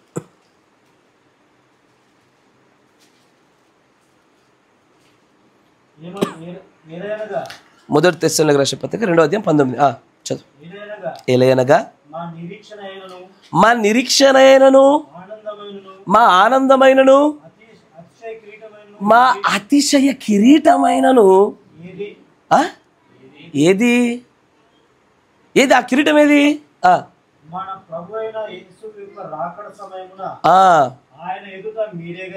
ఎవరు ఎవరు ఎవరు అయ్యా? మీ కాపరికి మీరే కిరీటాలు. మీకు దేవుడి పక్ష నిలబడి సేవ చేస్తున్న వానికి కిరీటాలు ఉన్నాయి. ఆ కిరీటాలు మీరే. మీరు ఉండుటను బట్టియే ఆ కాపరికి కిరీటాలు దక్కుతాయి. మీరు ఎదుగుచుండుటను బట్టియే ఆ కాపరికంటూ నియమించబడిన ఒక ప్రత్యేకమైన కిరీటం ఉన్నది. ఈ కిరీటము అయ్యా, ఇవన్నీ కూడా పోరాడు వారి కిరీటాలు. కానీ దీనిలో ఈ అతిశయ కిరీటం ఎప్పుడు వస్తుందంటే, ఎప్పుడైతే మనము ఎంతమందిని నీతి వైపుకు, దేవుని వైపుకు, అనేకులను దేవుని వైపు తిప్పి ఆకాశమందు వెలిగే జ్యోతుల్లాగా ఉండాలన్న కోరిక కలిగి ఉండి, అనేకులను దేవునిలోనికి నడిపించి, అనేకులకు వర్తమానాన్ని పరిచయం చేసి, వారిలో జీవము పుట్టి ఉత్పత్తి అగులాగా ప్రయత్నం చేసి, వారు ఎదుగుచుండునా కొలది ఈ యొక్క అతిశయ కిరీటం అందరూ పొందుకుంటారు. సేవలోకి వచ్చినప్పుడు కానీ, లేదా విశ్వాసిగా ప్రారంభ దశలో ఈ యొక్క వర్తమానం తెలిసినప్పుడు కానీ, ఎవరు చెప్పాలి అనిపించేది కదా. కరెక్టేనా? ఇప్పుడు కనబడితే బాగుంది చెప్పడానికి, అంటే కొంచెం అది ఆతురగా ఉంటుంది. కానీ ఎందుకు ఇప్పుడు ఆతురత లేదు? బహుశా నీకు నీ రివార్డు గురించి అవగాహన లేదేమో. But there is a crown is waiting for you. ఆ కిరీటం ఎప్పుడు వస్తుందో తెలుసా? నీవు నీ మూలముగా నిన్ను వెలిగించిన నీ వెలుగులో నుంచి మరికొన్ని దీపాలను వెలిగించినప్పుడు ఖచ్చితమైన అతిశయ కిరీటం నీదే. కానీ ఈ రోజున దానికోసం చేస్తున్న ప్రయత్నాలు తగ్గాయి. ఒకప్పుడు ఏదో ఒక రూపంలో నా సహోదరుడు ఎక్కడున్నా సరే వాడిని సర్వసత్యం వైపు లాగడానికి ఎంతో ప్రయత్నం చేశాను, ఎన్నో ప్రయాణాలు చేశాను, ఎంతో వెచ్చించాను, ఎంతో కోల్పోయాను. ఈ రోజున నా మట్టుకు నేను బ్రతికితే చాలనుకుంటున్నాం మనం కదా. We're settled with our selves, we're settled with our families. But we're forgetting the crown of joy. దీని ఇంగ్లీష్లో క్రౌన్ ఆఫ్ జాయ్ అంటారు. అక్కడ ఆనందమును అతిశయ కిరీటం ఉంది. ఈ కిరీటాన్ని పొందుకోవాలంటే ప్రాణం పెడితే వచ్చే కిరీటం ఏంటి? జీవ కిరీటం. కరెక్టేనా? ఎసారో? అట్లాగే క్షయమగు వారి యొక్క సిద్ధాంతాలు పాటిస్తే పొందుకునే కిరీటము క్షయమగు కిరీటము. అనేకులను దేవుడి వైపు నడిపించి వారిని జీవ ఉత్పత్తిని అవునట్లుగా నిలబెడితే పొందుకునే కిరీటమే అతిశయ కిరీటం. మీకు కావాలా? చెప్పండి అందరికీ. సర్వసత్యం గురించి బోధించాలా? ఎదుటివాడు ఎలాంటి ప్రశ్న అడుగుతాడు అనిపించిందా? కొన్ని లాజిక్లు వాడాలా. ఫస్ట్ ఎదుటోడు వేసిన ప్రశ్ననే వానికి తిరిగి వేయాలా. నా మాట వింటున్నారా? ఎదుటోడి ప్రశ్నలకు ఎక్కువ సమాధానం చెప్పకూడదు. మీరు యేసు ప్రభు దగ్గరకు వచ్చి నీవేనా యూదుల రాజువి, ఇంత పొడు ప్రశ్నకి ఆయన ఏమంటాడు తెలుసా? నీవన్నట్టే. ఏంది ఇంత బారు ప్రశ్నడికి ఇంత చిన్న సమాధానమా? మళ్ళీ తర్వాత వచ్చి పిల్లతో వస్తాడు, నీకు నువ్వేనా బోధించుకునేది, నీ పక్కన వాదించడానికి ఎవరు లేరా? మౌనంగా ఉన్నాడు ఆయన. మాట్లాడవా? మౌనంగా ఉన్నాడు ఆయన. ఇవన్నీ కూడా ద కమ్యూనికేషన్ టాక్టిక్స్. అవి క్రీస్తు దగ్గర నేర్చుకోవాలా. ఎక్కడ మాట్లాడాలి అక్కడ మాట్లాడాలా, ఎక్కడైతే సమాధానం అది సమాధానం చెప్పాలా, ఎక్కడ ప్రశ్న అడగాలి అక్కడ ప్రశ్న అడగాల. శాస్త్రుల పరిచయాలు వచ్చారు యేసు ప్రభు దగ్గరికి. వచ్చినప్పుడు ఆయనను శోధించడానికి పిచ్చి పిచ్చి ప్రశ్నలు అడుగుతున్నారు. అప్పుడు అన్నాడు, ఒక్క నిమిషం మీరు అడిగిందని చెప్తా, కానీ ముందు నా ప్రశ్నకు సమాధానం చెప్పండి. ఏందది? బాప్తిజం ఇచ్చే యోహాను ఇచ్చే బాప్తిజం పరలోకందా భూలోకందా? యేసు ప్రభు గారు ప్రశ్నకి ప్రశ్న సమాధానం కాదు. లేదు నువ్వు ముందు సమాధానం చెప్పు. మీరు వింటున్నారా? యేసు ప్రభు వారి యొక్క జీవిత చరిత్ర చక్కగా పరిశీలిస్తే కొంతమందికి ప్రశ్నకు ప్రశ్న వేశాడు, కొంతమందికి నిశ్శబ్దాన్ని పాటించాడు, కొంతమంది యొక్క ప్రశ్నలకు సమాధానం చిన్నగా చెప్పాడు, కొంతమందికి రహస్యంగా తీసుకెళ్ళి రహస్యంగా బోధించాడు ఆయన కదా. ఎస్, అవన్నీ కూడా నిజంగా మన నిజ జీవితంలో చేయవలసినటువంటి కార్యాలు. మాదిరేనా ఆయనకు? మనకు అన్ని విషయాల్లోనూ మాదిరే. Praise the Lord. కాబట్టి ఈ అతిశయ కిరీటాన్ని మీరు పొందుకోవాలనుకుంటే మాత్రం అయ్యా సోదరులారా, మీరు మళ్ళీ మొదలు పెట్టాలా. దేన్ని? ఆత్మల వేట మొదలు పెట్టాలా. అయ్యా ఆత్మల వేట మొదలు పెట్టకపోతే ఎలాగా? మీకు తెలుసా? ఆత్మల వేట మొదలు పెట్టకపోతే ఎలాగా? మీరు ఎప్పుడు గుర్తుంచుకోండి, ఒక జంతువు అదే జాతికి సంబంధించిన మరొక ఇంకో జంతువుని, దానికంటూ ఒక ప్రత్యేకమైన స్పెషల్ కమ్యూనికేషన్ సిగ్నల్స్ ఉంటాయి. వేల్స్ ఉంటాయి, తిమింగలాలు. ఆ తిమింగలాలు ఒక వింతైన శబ్దం తరుస్తాయి. కొన్ని కిలోమీటర్ల వరకు వెళ్తే ఆ సౌండ్ అక్కడెక్కడో ఉన్న వేలు పట్టుకుంటుంది. మీరు వింటున్నారా? అయ్యా పక్షిరాజు గొంతుని పిల్ల పక్షిరాజే విన్నదిగా. వేరే పక్షులు దాన్ని గుర్తుపట్టలేవు, వేరే పక్షులు విన్నా భయపడతాయి వాటికి. కరెక్టేనా? Yes sir. అట్లాగే మీరు ఎప్పుడైనా అడవిలో చూడండి, కొన్ని తెగల వారు ఏం చేస్తారంటే, నీరు ఎక్కడుందో తెలియని ప్రాంతంలో ఒక కోతిని పట్టుకొని దాని నోటికి మంచి ఒక సాల్ట్ గడ్డ పెడతారు, ఉప్పు గడ్డ. వాటికి ఉప్పు అంటే చాలా ఇష్టం, ఎందుకంటే ఎప్పుడు తినే రుచి కాదు కాబట్టి, ఎప్పుడు దొరకదు వాటికి. ఉప్పు ఎడ దొరుకుతుంది? సముద్రంలో చోట దొరుకుతుంది. కోతులకు దొరకదు. అది వాటి బాగా తిన్న తర్వాత ఏమవుద్ది? దాహం అవుద్ది. అప్పుడు ఏం చేస్తాడు? ఈసారి అది కోతిని పట్టుకొని ఉప్పు పెట్టడం గల కారణం ఏంటంటే ఇతను నీటిని పట్టుకోవాలనుకున్నాడు కాబట్టి. ఇది ఆ ఖచ్చితమైన నీటిని పట్టుకోవడానికి గల కారణం ఉప్పు పెట్టగానే ఇది వెళ్ళి నీటిని పట్టుకొని వచ్చింది. ఇది దాన్ని వెంబడిస్తూ ఉంటాడు ఇతడు. చూసి దానికి తెలుసు ఏ కొండలో ఏ లోయల్లో ఏ గుహల్లో నీళ్ళు ఉంటాయో. అది తాగగానే పట్టేసుకుంటాడు. అట్లాగే ఒక నిజమైనటువంటి రెయిన్బో ట్రౌట్కి ఇంకో రెయిన్బో ట్రౌట్ ఎక్కడ ఉంటో తెలుస్తుంది. కరెక్టేనా? ఒకటి రెయిన్బో ట్రౌట్కి, మూడో ఇడుపు యొక్క నిజమైనటువంటి ఒక జీవికి ఇంకొక ప్రాణి ఎక్కడుందో తెలుస్తుంది. కరెక్టేనా? గొర్రెనే తీసుకొస్తుంది. ఎసార్నో సమరయ స్థితి దగ్గర అదే జరిగింది. యేసుప్రభు ఇక్కడ కూర్చున్నారు, అంతే. ఆ సహోదరి వెళ్ళింది, ఆమె పట్టుకొచ్చింది. ఎసార్నో అంతే. గొర్రెనే తీసుకొస్తుంది. రెయిన్బో ట్రౌట్నే తీసుకురావాలా. అట్లా అధికంగా తీసుకొస్తే నీకు అతిశయ కిరీటం. లేదనుకో అయ్యా, మీ తలపైన ఖాళీ స్థలాలు కనబడితే జాగ్రత్త. కిరీటము తోయబడినటువంటి రాజు తెలుసా? త్రోసివేయబడిన రాజు, ద రిజెక్టెడ్ కింగ్ అనే వర్తమానం ఉంటుంది. మీరు చదివితే మీకు అర్థమవుతుంది చక్కగా. ఆయన అంటాడు, సౌలు యొక్క రాజ్యాన్ని దేవుడు సదాకాలం దీవించాలని ఇష్టపడ్డాడు, కానీ అతను చేసిన తన తప్పిదాన్ని బట్టి తన కిరీటం తొలగించబడి మరొకటి అప్పచెప్పబడ్డది అంటాడు. కిరీటం లేకపోవడము, కిరీటం తొలగించబడడం అంటే మన ఘనత లేకపోవడం, మన మహిమను కోల్పోవడము. We do not have the domain. ప్రవక్త అదే అంటాడు, అసలు క్రౌన్ అంటేనే వీ హ్యావ్ ఎ డొమైన్ అంటాడు. అపస్ట్రోఫీలో ఉంటుంది ఆ మాట. సంఘకాలంలో చెప్తాడు, మనకు క్రౌన్ కిరీటం అంటేనే వీ హ్యావ్ ఎ డొమైన్, అంటే మనం పరిపాలించడానికి మనకు ఒక భూభాగం ఉందని అర్థము. అంటే అధికారం కలిగాము, రాజులమయ్యాము, కింగ్స్ అంటాడు ఆయన. కిరీటం రాగానే ఏమవుతామయ్యా? మనం రాజులం ఖచ్చితంగా, ఈ భూలోకానికి రాజులము, ఆయనకు మాత్రం యాజకులము. కరెక్టేనా? ఆయనే రాజులకు రారాజు అయినా, కరెక్టేనా? కానీ ఇక్కడ ఈ అతిశయ కిరీటం కావాలంటే మనకు చేయవలసిన పని అదే. We should never stop. ఎప్పుడు మనం ఆగకూడదు. మనం ఎప్పుడు కూడా ఈ సర్వసత్యాన్ని ప్రకటించాలా. అందరూ అంగీకరిస్తారా? This message is not for everybody కదా. ఈ వర్తమానం అందరి కోసం రాలేదు, అందరినీ సమాధానపరచలేదు. కానీ నువ్వు విత్తనాలు చల్లుతూ పో, ఎక్కడో చోట అది మంచి నెలలో పడుద్ది, అది వృద్ధి చెందుద్ది, తగిన కాలంలో ఫలిస్తుంది అది. ఆమేన్. Praise the Lord. మరొక కిరీటం చూపిస్తాను మీకు. పోరాడు వారి కిరీటంలోనే 2 తిమోతి 4వ అధ్యాయము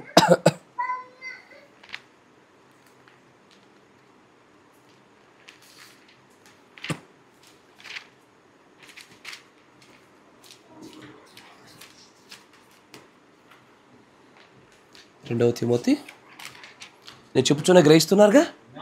గాడ్ బ్లెస్ యు, దేవుని దీవించును గాక. 2వ తిమోతి 4వ అధ్యాయము 1వ వచనం నుంచి చూద్దాం. చదువుపిట.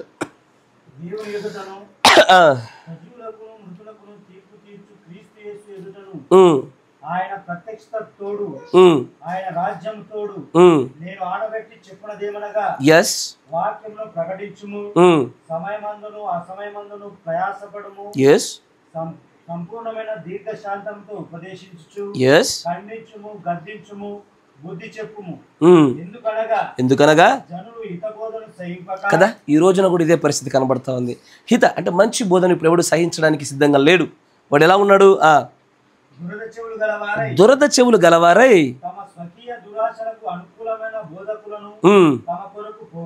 తమ కొరకు పోగు చేసుకుని. ఎవరైనా సరేయా ఖండించే బోధకులు అంటే నచ్చదు. కరెక్టేనా? సర్వసత్యం మాట్లాడి కత్తిలాగా పొడిచేటువంటి వాక్యాలు చెప్తుంటే ఎవరికి నచ్చదు. అందరికి ఎలాంటి నచ్చుతాయంటే, దేవుడు మిమ్మల్ని దీవించునుగాక, మిమ్మల్ని ఆశీర్వదించునుగాక, మీ సమస్యలని పోగొట్టునుగాక, ఇట్లా చెప్తే నచ్చుతారు. నువ్వు దిద్దుకో అప్పుడే వస్తావు అంటే నచ్చదు. కరెక్టేనా? ఎవరికి నచ్చిన బోధకులు వాళ్ళు పట్టుకున్నారు. తర్వాత ఇంకొచ్చి ముందుకు రండి. సత్యమునకు చెవినివ్వక కాలము వచ్చును.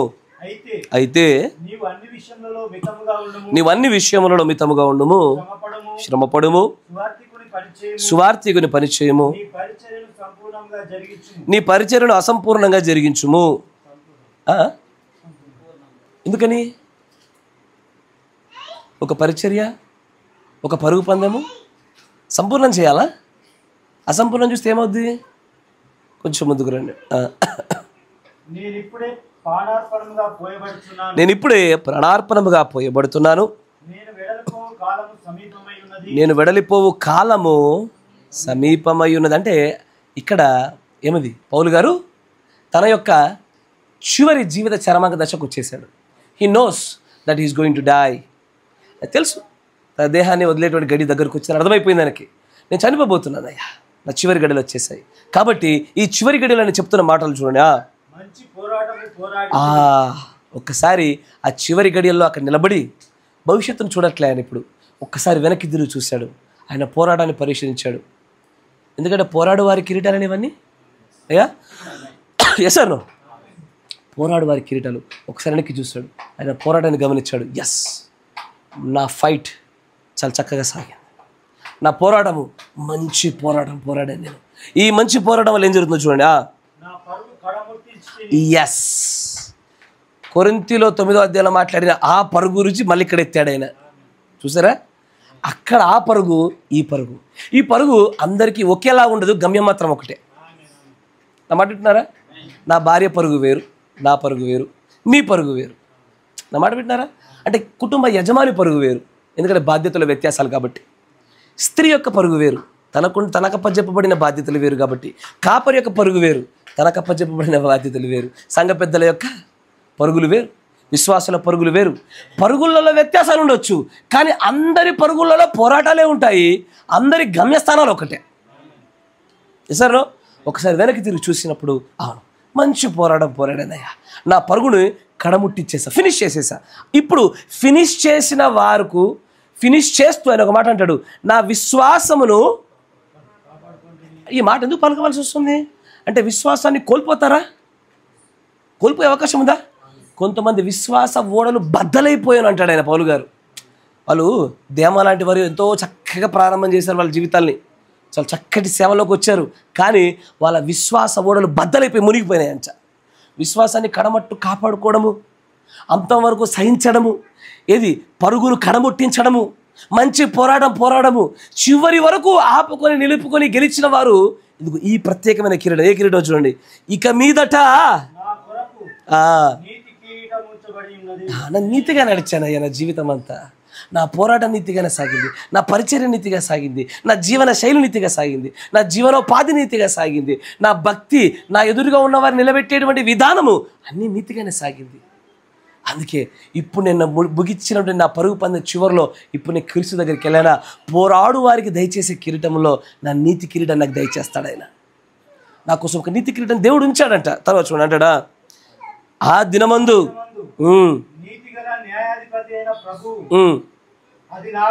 నాకును ఆయన ఒక్కడికే కాదు ఈ కిరీటము. అయ్యా నేను ఇంతవరకు చెప్పాను ఏమని, ఆయన పోలీస్ అయితే ఆ పోలీస్ యొక్క ఘనత, ఆ యూనిఫామ్, ఆయన క్రౌన్ అంటే ఏంటి, క్యాపేగా. సార్ క్యాప్ పెట్టుకున్నవని కొట్టినా డ్యూటీలో ఉన్నవని కొట్టినట్టే పోలీస్ కేసే. సార్ అదే ఘనత అతని పిల్లలకు వస్తుంది.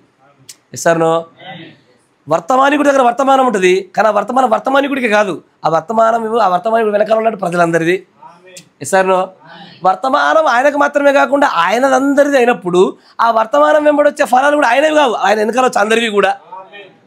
సార్ అక్కడ అదే అంటాడు, ఇప్పుడు ఈ యొక్క నీతి కిరీటం నాకు మాత్రమే కాదయ్యో, ఇది నాకు మాత్రమే కాకుండా తన ప్రత్యక్షతను అపేక్షించుచు వారందరికీ అనుగ్రహించును.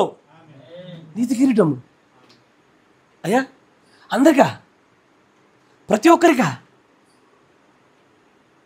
దాని ఇంగ్లీష్లో చూడండి, ఆ పదాన్ని మీకు మరొకసారి మీకు అర్థమవుతుంది.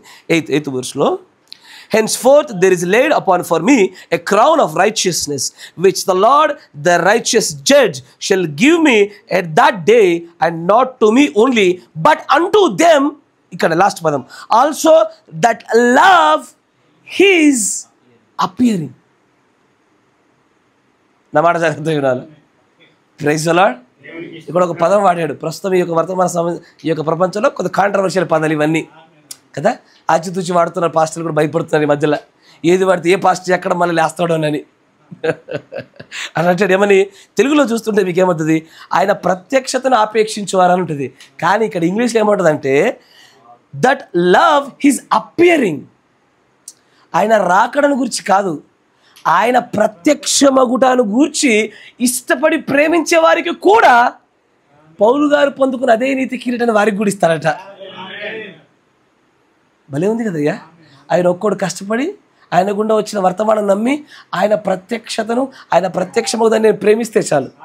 If I love the appearing of the Lord I will be benefited with the crown of righteousness. నీతి కిరీటం చేత నేను ధరించజేయబడతాను. గ్రహిస్తున్నారా? Praise the Lord. ఇవన్నీ పోరాడు వారికి మాత్రమే ఇచ్చే కిరీటాలు. మరొక కిరీటాన్ని గమనించుదాం. 1 పేతురు 5వ అధ్యాయం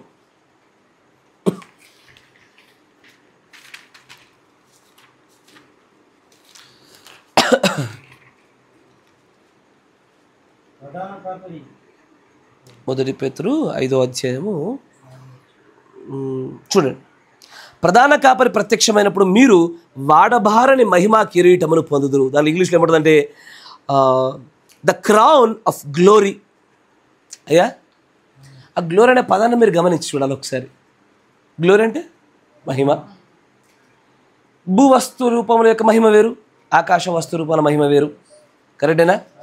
జంతువుల మహిమ వేరు, మనుషుల మహిమ వేరు. ప్రస్తుతం మన భాషలో మాట్లాడుకుందాం. ఏదైనా మహిమ వేరు, మనం నివసిస్తున్న ఈ మహిమ వేరు. పరదేశ మహిమ వేరు, పరలోక మహిమ వేరు. Yes or no? Both are not same. అవి రెండు ఒకటి కాదు, వాటి మహిమలు వేరు.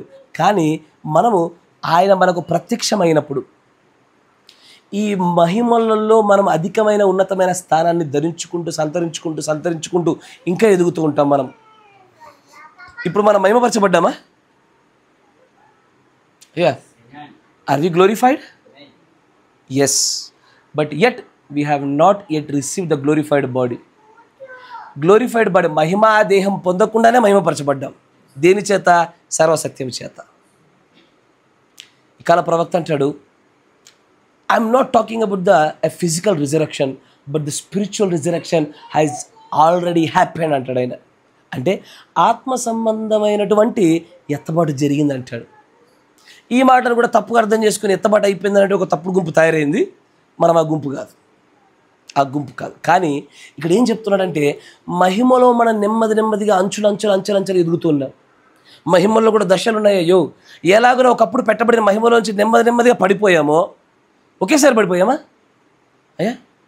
ఎందుకంటే మనుషుల యొక్క జీవితకాల పరిమితి మీరు చూస్తుంటే 1000 సంవత్సరాలు బతకవలసిన వాడు ఇప్పుడు వచ్చేసి 30, 40, 50 సంవత్సరాలు బతుకుతున్నాడు.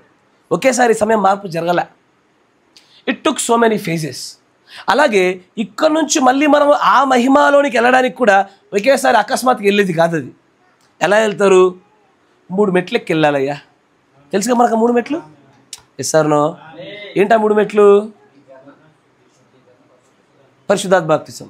సరిపోద్దా?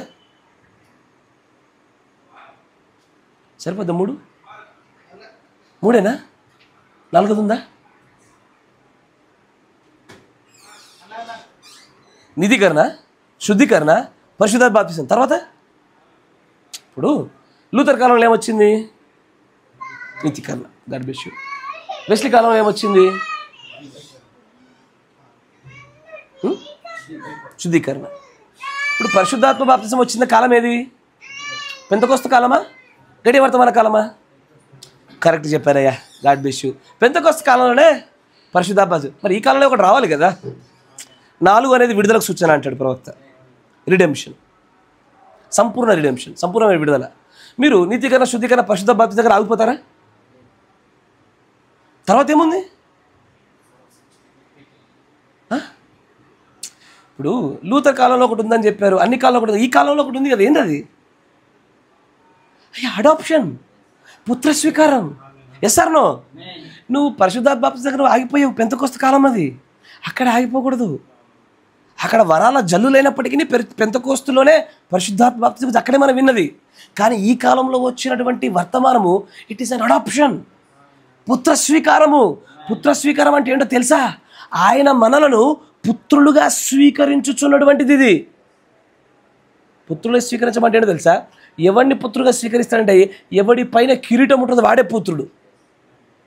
వర్తమానం ఓపెన్ చేయండి, చూపిస్తాను. 60-1210 60-1210 పేరన్నా. దాంట్లో 239 పేరమ్మా.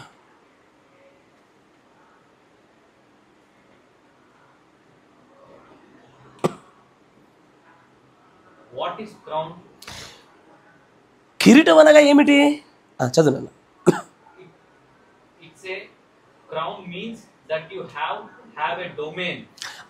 ఇక్కడ కిరీటం అనగానే అక్కడ మనకి ఏదో మనం పరిపాలించడానికి మన దగ్గర ఒక స్థలం ఉన్నది, ఒక భూభాగం ఉన్నది, ఒక ప్రత్యేక పరిమాణం ఉన్నదని అర్థము. తర్వాత నీవు ఒకవేళ కిరీటమును ధరించుకొని ఉన్నావు అనుకో, నువ్వెవరవు? రాజువి. తర్వాత చూడండి, మనము దేవుని కుమారులము. మనం దేవుని కుమారులం ఎప్పుడమయ్యా? మీకు తెలుసా? ఎప్పుడు నాకు తెలిసి ఈ వర్తమానం ఎప్పుడన్నా వినున్నారో లేదో నాకు తెలియదు, కానీ దేవుని కుమారులు అవుటలో కూడా స్థాయిలు ఉంటాయి. అయ్యా మాట వింటున్నారా? ఎందరూ దేవుని ఆత్మచేత నడిపించబడుదురో వారందరూ దేవుని కుమారులు అనబడుదురు. ఎస్ఆర్నో? ఇప్పుడు అడాప్షన్ గురించి మాట్లాడుతూ కళ ప్రవక్త అంటాడు, ఈ బాలుడు ఉన్నాడు, వారి యొక్క పిల్లవాడే అయినప్పటికీ కూడా బీరువాతాళాలు వాడికి ఇవ్వడు, కారతాళం ఇవ్వడు, ఏది ఇవ్వడు. ఎప్పుడు ఇస్తాడు? బాలుడే, కుమారుడే. బట్ ఈ కుమారుడని పిలువబడుతున్న దాంట్లో కూడా వీడు అద్దగాల. ఒక స్థాయికి వచ్చినప్పుడే సమస్తాన్ని అప్పచెప్పాల. అలాగే దేవుని కుమారుల అగుటలో స్థాయిలు ఉన్నాయి. నియర్లీ 4 to 5 స్టెప్స్ ఉంటాయి. ఇప్పుడు నేను దాని వైపు వెళ్ళను, మళ్ళీ వేరే ఈ సైడ్ వెళ్ళిపోతాం. కానీ అక్కడ ఆయన అంటాడు, నువ్వు నిజంగా దేవుడి కుమారుడు ఎప్పుడవుతావు అంటే ఎప్పుడైతే నీవు నిత్యత్వమైన చేత కిరీటం ధరింపజేయబడినప్పుడు దేవుడి కుమారుడు అవుతావు. నిత్యత్వంలో ఉన్నావా? లేము. We are not yet in eternal life, but yet we are still the sons and daughters of the God. ఇప్పటికీ మనం దేవుని కుమారుల కుమార్తెలమే. ఇది ఎలాంటిదంటే, ఈ పిల్లాడు నేను మా తల్లిదండ్రులకు నేను కుమారుణ్ణే, కానీ నేను వారసుని కాదు. ఇంకా హక్కుదారుని కాదు, ఇంకా అధికారాన్ని పొందుకున్నవాడిని కాదు. ఎందుకంటే క్రౌన్ వస్తే అధికారం వచ్చినట్లు. కరెక్టేనా? దేవుని కుమారుడు అనబడులో కూడా అంతే. నీవు విశ్వసించినప్పుడే కుమారుడు అవుతున్నావు, బాప్తిసం పొందగానే కుమారుడు అవుతున్నావు. కొంచెం పరిశుద్ధాత్మ పాలు పొందుకుంటున్నా కొంత కుమారుడు అవుతున్నావు. బట్ ద ఫైనల్ స్టేజ్ ఎప్పుడంటే నిత్యత్వంలో అడుగుపెట్టినప్పుడే కుమారుడు. నా మాట పెట్టినారా? నిత్యత్వంలో అడుగు పెట్టినప్పుడే, ఆ మహిమలోకి వెళ్ళినప్పుడే మనం కుమారులం అవుతాము. ఇప్పుడు ఇక్కడ రండి ఒకసారి. ఇక్కడ మన యోర్దన్ నదిలో యేసుప్రభువారు బాప్తిసం తీసుకున్నారు. ఆకాశం నుంచి ఒక స్వరం వినబడుతోంది. ఆ స్వరం ఏమన్నది? ఈయన నా ప్రియ కుమారుడు, ఈయన యందు నేను ఆనందిస్తున్నాను. మనకు తెలిసిన విషయం. కానీ రూపాంతరపు కొండ దగ్గర ఒక అద్భుత కార్యం జరిగింది. రూపాంతర కొండ దగ్గర ఏం జరిగిందో తెలుసా? అక్కడ ఏకకాలంలో బహుళ పరిమాణాలు జరిగిన స్థలం అది. అక్కడ భూతకాలంలో చనిపోయిన వారు అక్కడికి వచ్చారు, భూతకాలంలో ఎత్తబడిన వారు వచ్చారు, భవిష్యత్తులో మళ్ళీ కనబడబోయే వారు మళ్ళీ వచ్చారు. పరలోక మహిమ అక్కడ కనబడుతుంది. ఇక్కడ భూలోకం యొక్క సమయమే లేనటువంటి ఒక నిత్యత్వము రెండు ఒకే చోట ప్రదర్శించబడుతున్న స్థలంలో ఉన్నాడు ఆయన. యేసు ప్రభువారు దేనిలోని కొనిపబడ్డాడు? మేఘంలోనికి, మహిమలోనికి, నిత్యత్వంలోకి ఉన్నట్టు ఒకేసారి ఆయన అకస్మాత్తుగా ఆయన ఎంటర్ అయ్యాడు. నా మాట వింటున్నారా? నిత్యత్వంలోకి ఎంటర్ అయిన తర్వాత ఈ మాట బయటకు వస్తుంది. ఏమని? ఈయన నా ప్రియ కుమారుడు, ఈయన మాట వినుడి. ఎందుకంటే దేవుని కుమారుల అగుటలో కూడా ద ఫైనల్ స్టెప్ నిత్యత్వం టచ్ చేయాలి. ఆయన అందుకే అంటాడు, you are sons of God if you are son of God when you are crowned with eternal life. నిత్య జీవము చేతను కిరీటము ధరింపజేయబడినప్పుడే సంపూర్తి దేవుడు కుమారుడు. అంతకుముందు కూడా దేవుని కుమారుణ్ణే, అధికారం కలిగిన వాడిని కాదు. అంతకుముందు కూడా కుమారుణ్ణే, బట్ ఇంకా నేను నేర్చుకోవాల్సింది, ఎదగవలసింది ఏదో ఉన్నది. ఆ నిత్యత్వాన్ని టచ్ చేసినప్పుడు అప్పుడయ్యా దేవుడికి అసలు సిసలైన కుమారులుగా, కుమార్తెలుగా పరిపూర్ణ దశకు చేరిన వారం అవుతాము. ఆమేన్. Praise the Lord. ఇంకొంచెం ముందు చదువునా? మనం పరిపాలించబోయే మన స్థలం ఏంటో తెలుసా? ఏది? ఎర్త్. ఈ భూమేగా, నూతన భూమి, నూతన ఆకాశంగా మలచబడిన తర్వాత దీన్ని పరిపాలించేది ఎవరు? ఆయన నిజమైన వారసులు. ఎవరు నిజమైన వారసులు? నిజమైనటువంటి ఆ నిత్యత్వపు కిరీటాన్ని ధరింపజేయబడిన వారు. ఎస్ఆర్నో? ఆ నిత్యత్వం అనే కిరీటం వస్తే తప్ప ఆయన కుమారులుగా, ఆయన కుమార్తెలుగా మనం ఎంచబడలేము. ఆమేన్. Praise the Lord. మరొక కిరీటాన్ని చూసేసి మనం ముగించేద్దాం. మహిమ కిరీటము, అతిశయ కిరీటము, నీతి కిరీటము, అక్షయ కిరీటము, అంతేగా? That's right. కాకపోతే ఈ పోరాడు వారి కిరీటాలు ఏవైతే చెప్పబడ్డాయి ఇప్పటిదాకా, ఇవన్నీ పొందుకోవడానికి ఒకటే ఒక సూత్రం బైబిల్ అంతట్లో. నా మాట జాగ్రత్తగా ఉన్నారు అయ్యా. పోరాడువారు పొందుకోవాల్సిన ఈ కిరీటాలకు ఒకే ఒక సూత్రం ఉన్నది లేఖన ప్రకారంగా. ఏంటి ఆ సూత్రము?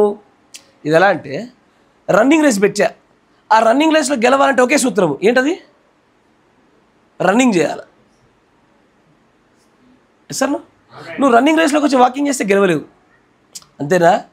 అట్లాగే ఈ పోరాడు వాడి కిరీటాలు కావాలంటే పోరాడాలా. ఎప్పుడు పోరాటాలు వస్తాయి? ఎప్పుడు శ్రమలు వస్తాయి? ఎప్పుడు యుద్ధాలు వస్తాయి? ఇక్కడ చెప్తాడు తిమోతి రాసిన పత్రిక 2 తిమోతి 3:12. ఈ యొక్క లేఖనంతో నేను ముగిచ్చేస్తాను.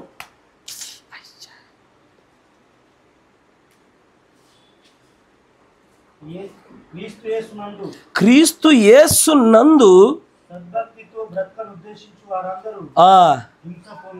అయ్యా, అసలు పోరాడు వారి కిరీటాలు రావాలంటే ముందు సద్భక్తిలో నడుచుట అనే సంకల్పాన్ని మనం తీసుకున్నప్పుడే ఈ పోరాడు వారి కిరీటాలు పొందుకునే పరుగు పందాలు అడుగుపెట్టినట్టు. అప్పటి వరకు అడుగుపెట్టాల, అప్పటి వరకు ఈ కిరీటాలు రావు. ఈ పోరాడు వారి కిరీటాలు ఎన్ని ఉన్నా సరే ఒక కిరీటం మనం పొందుకోలేము. ఎసానో? సద్భక్తి అంటే దుర్భక్తి ఉంటుందా? సద్భక్తి ఉన్న వాళ్ళకి శ్రమలు వస్తాయి, హింసలు వస్తాయి. కానీ శ్రమలు హింసలు రాకపోతే దుర్భిజకులే, ఆబ్వియస్లీ, ఖచ్చితంగా. కనుక ఈ కిరీటాలు పొందుకోవాలంటే క్షేమకు కిరీటంతో మనకు సంబంధం లేదు. దానికోసం మనం పిలువబడడం లేదు, ఎన్నిక చేయబడడం లేదు. ఈ వర్తమానాన్ని పట్టుకున్నామంటేనే ఈ 2 కిరీటాలు ఏదో కిరీటం బ్యాచ్ మనది. సార్ ఈ రెండిట్లో ఏదో ఒక బ్యాచ్ మనది. బట్ ఒకవేళ హతసాక్షులే బ్యాచ్ కానీ ఉన్నావు అనుకో, దేవుడిని కొన్ని చూపించాడు అనుకో, బీ రెడీ ఫర్ దట్. అంటే ఏంటి బ్రో, మమ్మల్ని చంపడానికి వచ్చారు ఏంది ఇక్కడికి? మిమ్మల్ని చంపే హక్కు నాకు ఇక్కడిది. కానీ ప్రభు ఒకవేళ ఆ సమయాన్ని మీ ఎదుట మీ గడియను చూపించాడు అనుకోండి, స్టెఫెన్ వేళ అప్పగించుకోండి. అయ్యా నేను చెప్పే మాటలు సరైనవే, నా మాట వింటున్నారా? ఆ సమయం వచ్చినప్పుడు స్టెఫెను వల్ల అప్పగించుకోవడమే. కానీ అలాంటిది కాకుండా మనల్ని పోరాడు వారి కిరీటాలు పొందుకోవడానికి నియమించాడు అనుకోండి, లెట్స్ ఫైట్. ఎలా ఫైట్ చేయాలో తెలుసా? ఆ పోరాడు వారి కిరీటం పొందుకోవడం కోసం అన్నిట్లలో మితంగా ఉండండి. ఈ లోక సంబంధమైన ప్రతి విషయంలో మితంగా ఉందాం. జీవన వ్యాపారంలో చిక్కుకోకూడదు, భవబంధాల్లో చిక్కుకోకూడదు, ఈ లోకంలో కానీ లోకంలో వాడి దీన్ని ప్రేమించకూడదు. అన్నిట్లో మితంగా ఉండి చేసేటువంటి ఈ అద్భుతమైనటువంటి ఈ పోరాడేటువంటి ఈ పరుగు పందెంలోనే చివరి వరకు కడముట్టించగలిగినప్పుడే ఈ కిరీటాలు పొందుకుంటున్నామయ్యా. కాబట్టి ఈ కిరీటాన్ని మనం పొందుకోవాలా. గెలిచిన వాడికే కిరీటాలు, గెలిచిన వాడికే ఆయన జీవ కిరీటాన్ని ఆయన దేన్నైనా ఆయన ఇచ్చగలిగేది. ఎసార్లో చివరికి ఆ జీవవృక్షంలోని దాని ఫలములు భుజింపనిచ్చేది కూడా వారికి. ఆమేన్. అలాంటి కృప, అలాంటి విజయపరమైనటువంటి ఆ జీవితము ఆత్మ దేవుడి మీ అందరికీ అనుగ్రహించును గాక. బోకరించండి, మనం ప్రార్థన చేసుకుందాం. మీరు గ్రహించి ఉన్నారని నమ్ముతా ఉన్నాను. God bless you. దేవుని దీవించును గాక.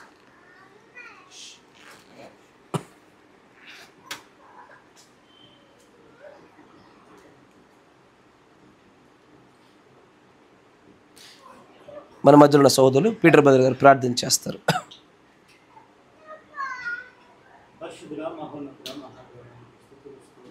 స్తోత్రాలు ప్రభు.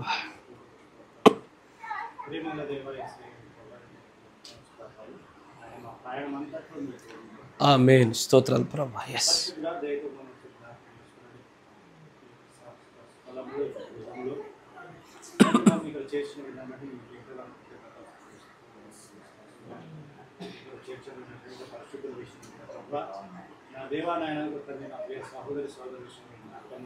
ఆమేన్. ఎస్ కృతజ్ఞతలు ప్రభు.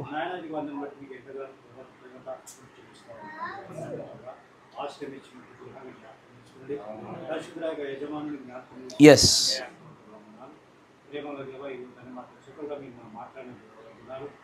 దాసుని ద్వారా ప్రభా గడి యొక్క వర్తమానము పరిశుద్ధ యేసయ్య వారి కిరీటం గురించి మేము మాట్లాడుతున్నాం. మేము మా యొక్క పరుగును ప్రభా కడముట్టించినట్టు సహాయం చేయండి ప్రభా. నిజంగా ప్రభా అపోస్తలుడైన పౌలు వారి ప్రభా మేము కూడా తను మంచి పోరాడమైన ప్రభా ఆశ కలిగి ఉండగా పరిశుద్ధుడా మాకు సహాయం తెచ్చేయండి.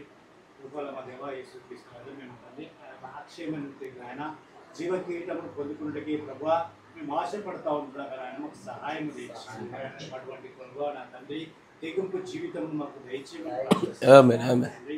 మీ కొరకు ప్రాణాన్ని పెట్టినప్పుడు నాయన సర్వోన్నత సర్వ సృష్టికర్త ప్రభా ఇదిగో తల్లి నా కొరకు తన ప్రాణం పెట్టుకున్నాడు ప్రభా తండ్రి. ఇదిగో ప్రభా తల్లి దాన్ని పోగొట్టుకున్నాడు సర్వేశ్వర దేవా యేసుక్రీస్తు రాజా. ఇదిగో తల్లి మీరు ప్రాణం పెట్టుకు సైతం ప్రభు వెనుక తీయకున్నట్లు పరిశుద్ధులకి విశ్వాసంలో మీకు ముందుకు కొనసాగుతూ సహాయం యేసుక్రీస్తు రాజు ప్రభా నాయన తండ్రి. అవును ప్రభా సర్వోన్నతుల యొక్క అతిసాక్షులుగా ప్రభావ ఉండదు ప్రభావ తండ్రి. మీకు రాసిన ప్రభావ మీ యొక్క తండ్రి నాన్న శిష్యుల ప్రభు మీరు ఎన్నుకున్నారు తండ్రి. ఏ విధంగా పోరాడి ఉంటున్నారు పరిశుద్ధుల యొక్క అపోస్తలుల ప్రభు ఏ విధంగా పోరాడి ఉంటున్నారో తండ్రి వారికి మాదిరిగా ప్రభు ఉంచినట్టు సర్వోన్నతుల సర్వ సృష్టికర్త జీవంలో ప్రభావ నిజంగా ప్రభు మీ లోకంలో ఉన్నటువంటి ఆయన ఇదిగో జీవన వ్యాపారంలో మేము చిక్కుకులో ఉన్నట్టు సహాయం ప్రేమించుకున్నట్లు సర్వోన్నతుడా ప్రభువా తండ్రి నాన్న మీకంటే ఎక్కువగా దేనిని ప్రేమించుకున్నట్లు అప్పుడు మాత్రమే నాన్న మేము నిజంగా ప్రభు మీకు అతసాక్షిగా ఉంటాము. ఇదిగో తండ్రి మా యొక్క పోరాటము ప్రభా అవును తండ్రి నాన్న వేసే మీకు పోరాడడం అంటే ఇచ్చినటువంటి కిరీటం గురించి కూడా మీరు మాట్లాడినట్టు దేవుడు అంటున్నారు. ఆయన కిరీటము సర్వోన్నతుడా యేసయ్య మీకు జ్ఞాపకం చేసుకుని మంచి పోరాటం సహాయం చేసి ఉన్నటువంటి వాక్యము మా హృదయం మీ భద్రం చేసుకుని దాని ప్రకారం మీరు జీవించినట్టు సహాయం చేసి అది మాలో ఫలించినట్టు సహాయం కేవలం వినివారు మాత్రమే కాకుండా ఓయేసయ్య మీకు స్తోత్రం తండ్రి దాని ప్రకారంగా జీవించేవారుగా మేము ఎల్లప్పుడూ తన వాక్యం అనే అర్థములు ప్రభా నాయన మేము సరి చేసుకోవచ్చు ప్రభా నాయన మమ్మల్ని మేము కొనుక్కోవచ్చు ప్రభా కానీ ఈ విధంగా సహవాసం కలిగి ఒకరినొకరు హెచ్చరించుకోవచ్చు బుద్ధి చెప్పుకోవచ్చు నా తండ్రి ఇదిగో తల్లి మేము తల్లి ఎదుగున్నట్టు సహాయం దేవ మీకు రాసి మరొకసారి నష్టంగా పెంచుకుంటున్నాం. ఇదిగో నాయన మీరు తండ్రి స్తోత్రం వందనాలు. ఇదిగో ప్రయాసంతో ప్రభు ఇక్కడ వచ్చినప్పటికీ ఇదిగో పరిశుద్ధుల నా తండ్రి ఇదిగో ఆత్మల విషయంలో ప్రభు నా యొక్క భారం కలిగి తండ్రి నా సేవ చేయించుండగా మంచి ఆరోగ్యం మంచి తండ్రి నాయన వేసే మీకు స్తోత్రం వందనాలు. అవి శరీర బలహీనతలను తీసివేయండి ప్రభు. మీరు సంపూర్ణ స్వస్థతను సంపూర్ణ ఆయన ఇదిగో పరిశుద్ధుల నా దేవాలయం స్తోత్రం వందనాలు. ఆ విడుదల మీరు దయచేయండి. ఇటువంటి ప్రభావ తండ్రి అనారోగ్యం ప్రభావ దయచేయండి, సహాయం తెచ్చండి. ఇంకా మీ చిత్తంలో ప్రభా ఇదిగో రెండంతల ఆత్మతో అభిషేకించి ఆయన ఇంకను ప్రభా తండ్రి నన్ను మీ చిత్తమైతే మరలా మేము కలుసుకున్నట్టుకు ఏ విధంగా మేము కలుసుకున్నట్టు సహాయం ఏమన్నా దేవా ఈ భాష ఇచ్చిన ప్రభా తండ్రి నా ఆతిథ్య ఫలమును తండ్రి నాయన మీరు దయచేయండి. ఇదిగో తండ్రి నీతిమంతుల ఫలమును మీరు దయచేయండి. ఇదిగో ప్రవక్త ఫలమును మీరు దయచేయండి. సర్వోన్నతుడా సర్వసృష్టిగా మీకు స్తోత్రాలు. ఈ కుటుంబానికి ప్రభా తండ్రి శాంతిని సమాధానం దయచేయండి.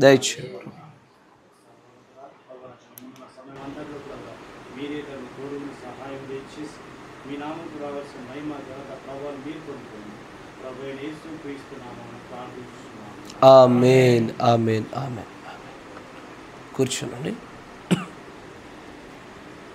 పీటర్. ప్రభు భోజనం వైపు అడుగులు వేచి ఉండగా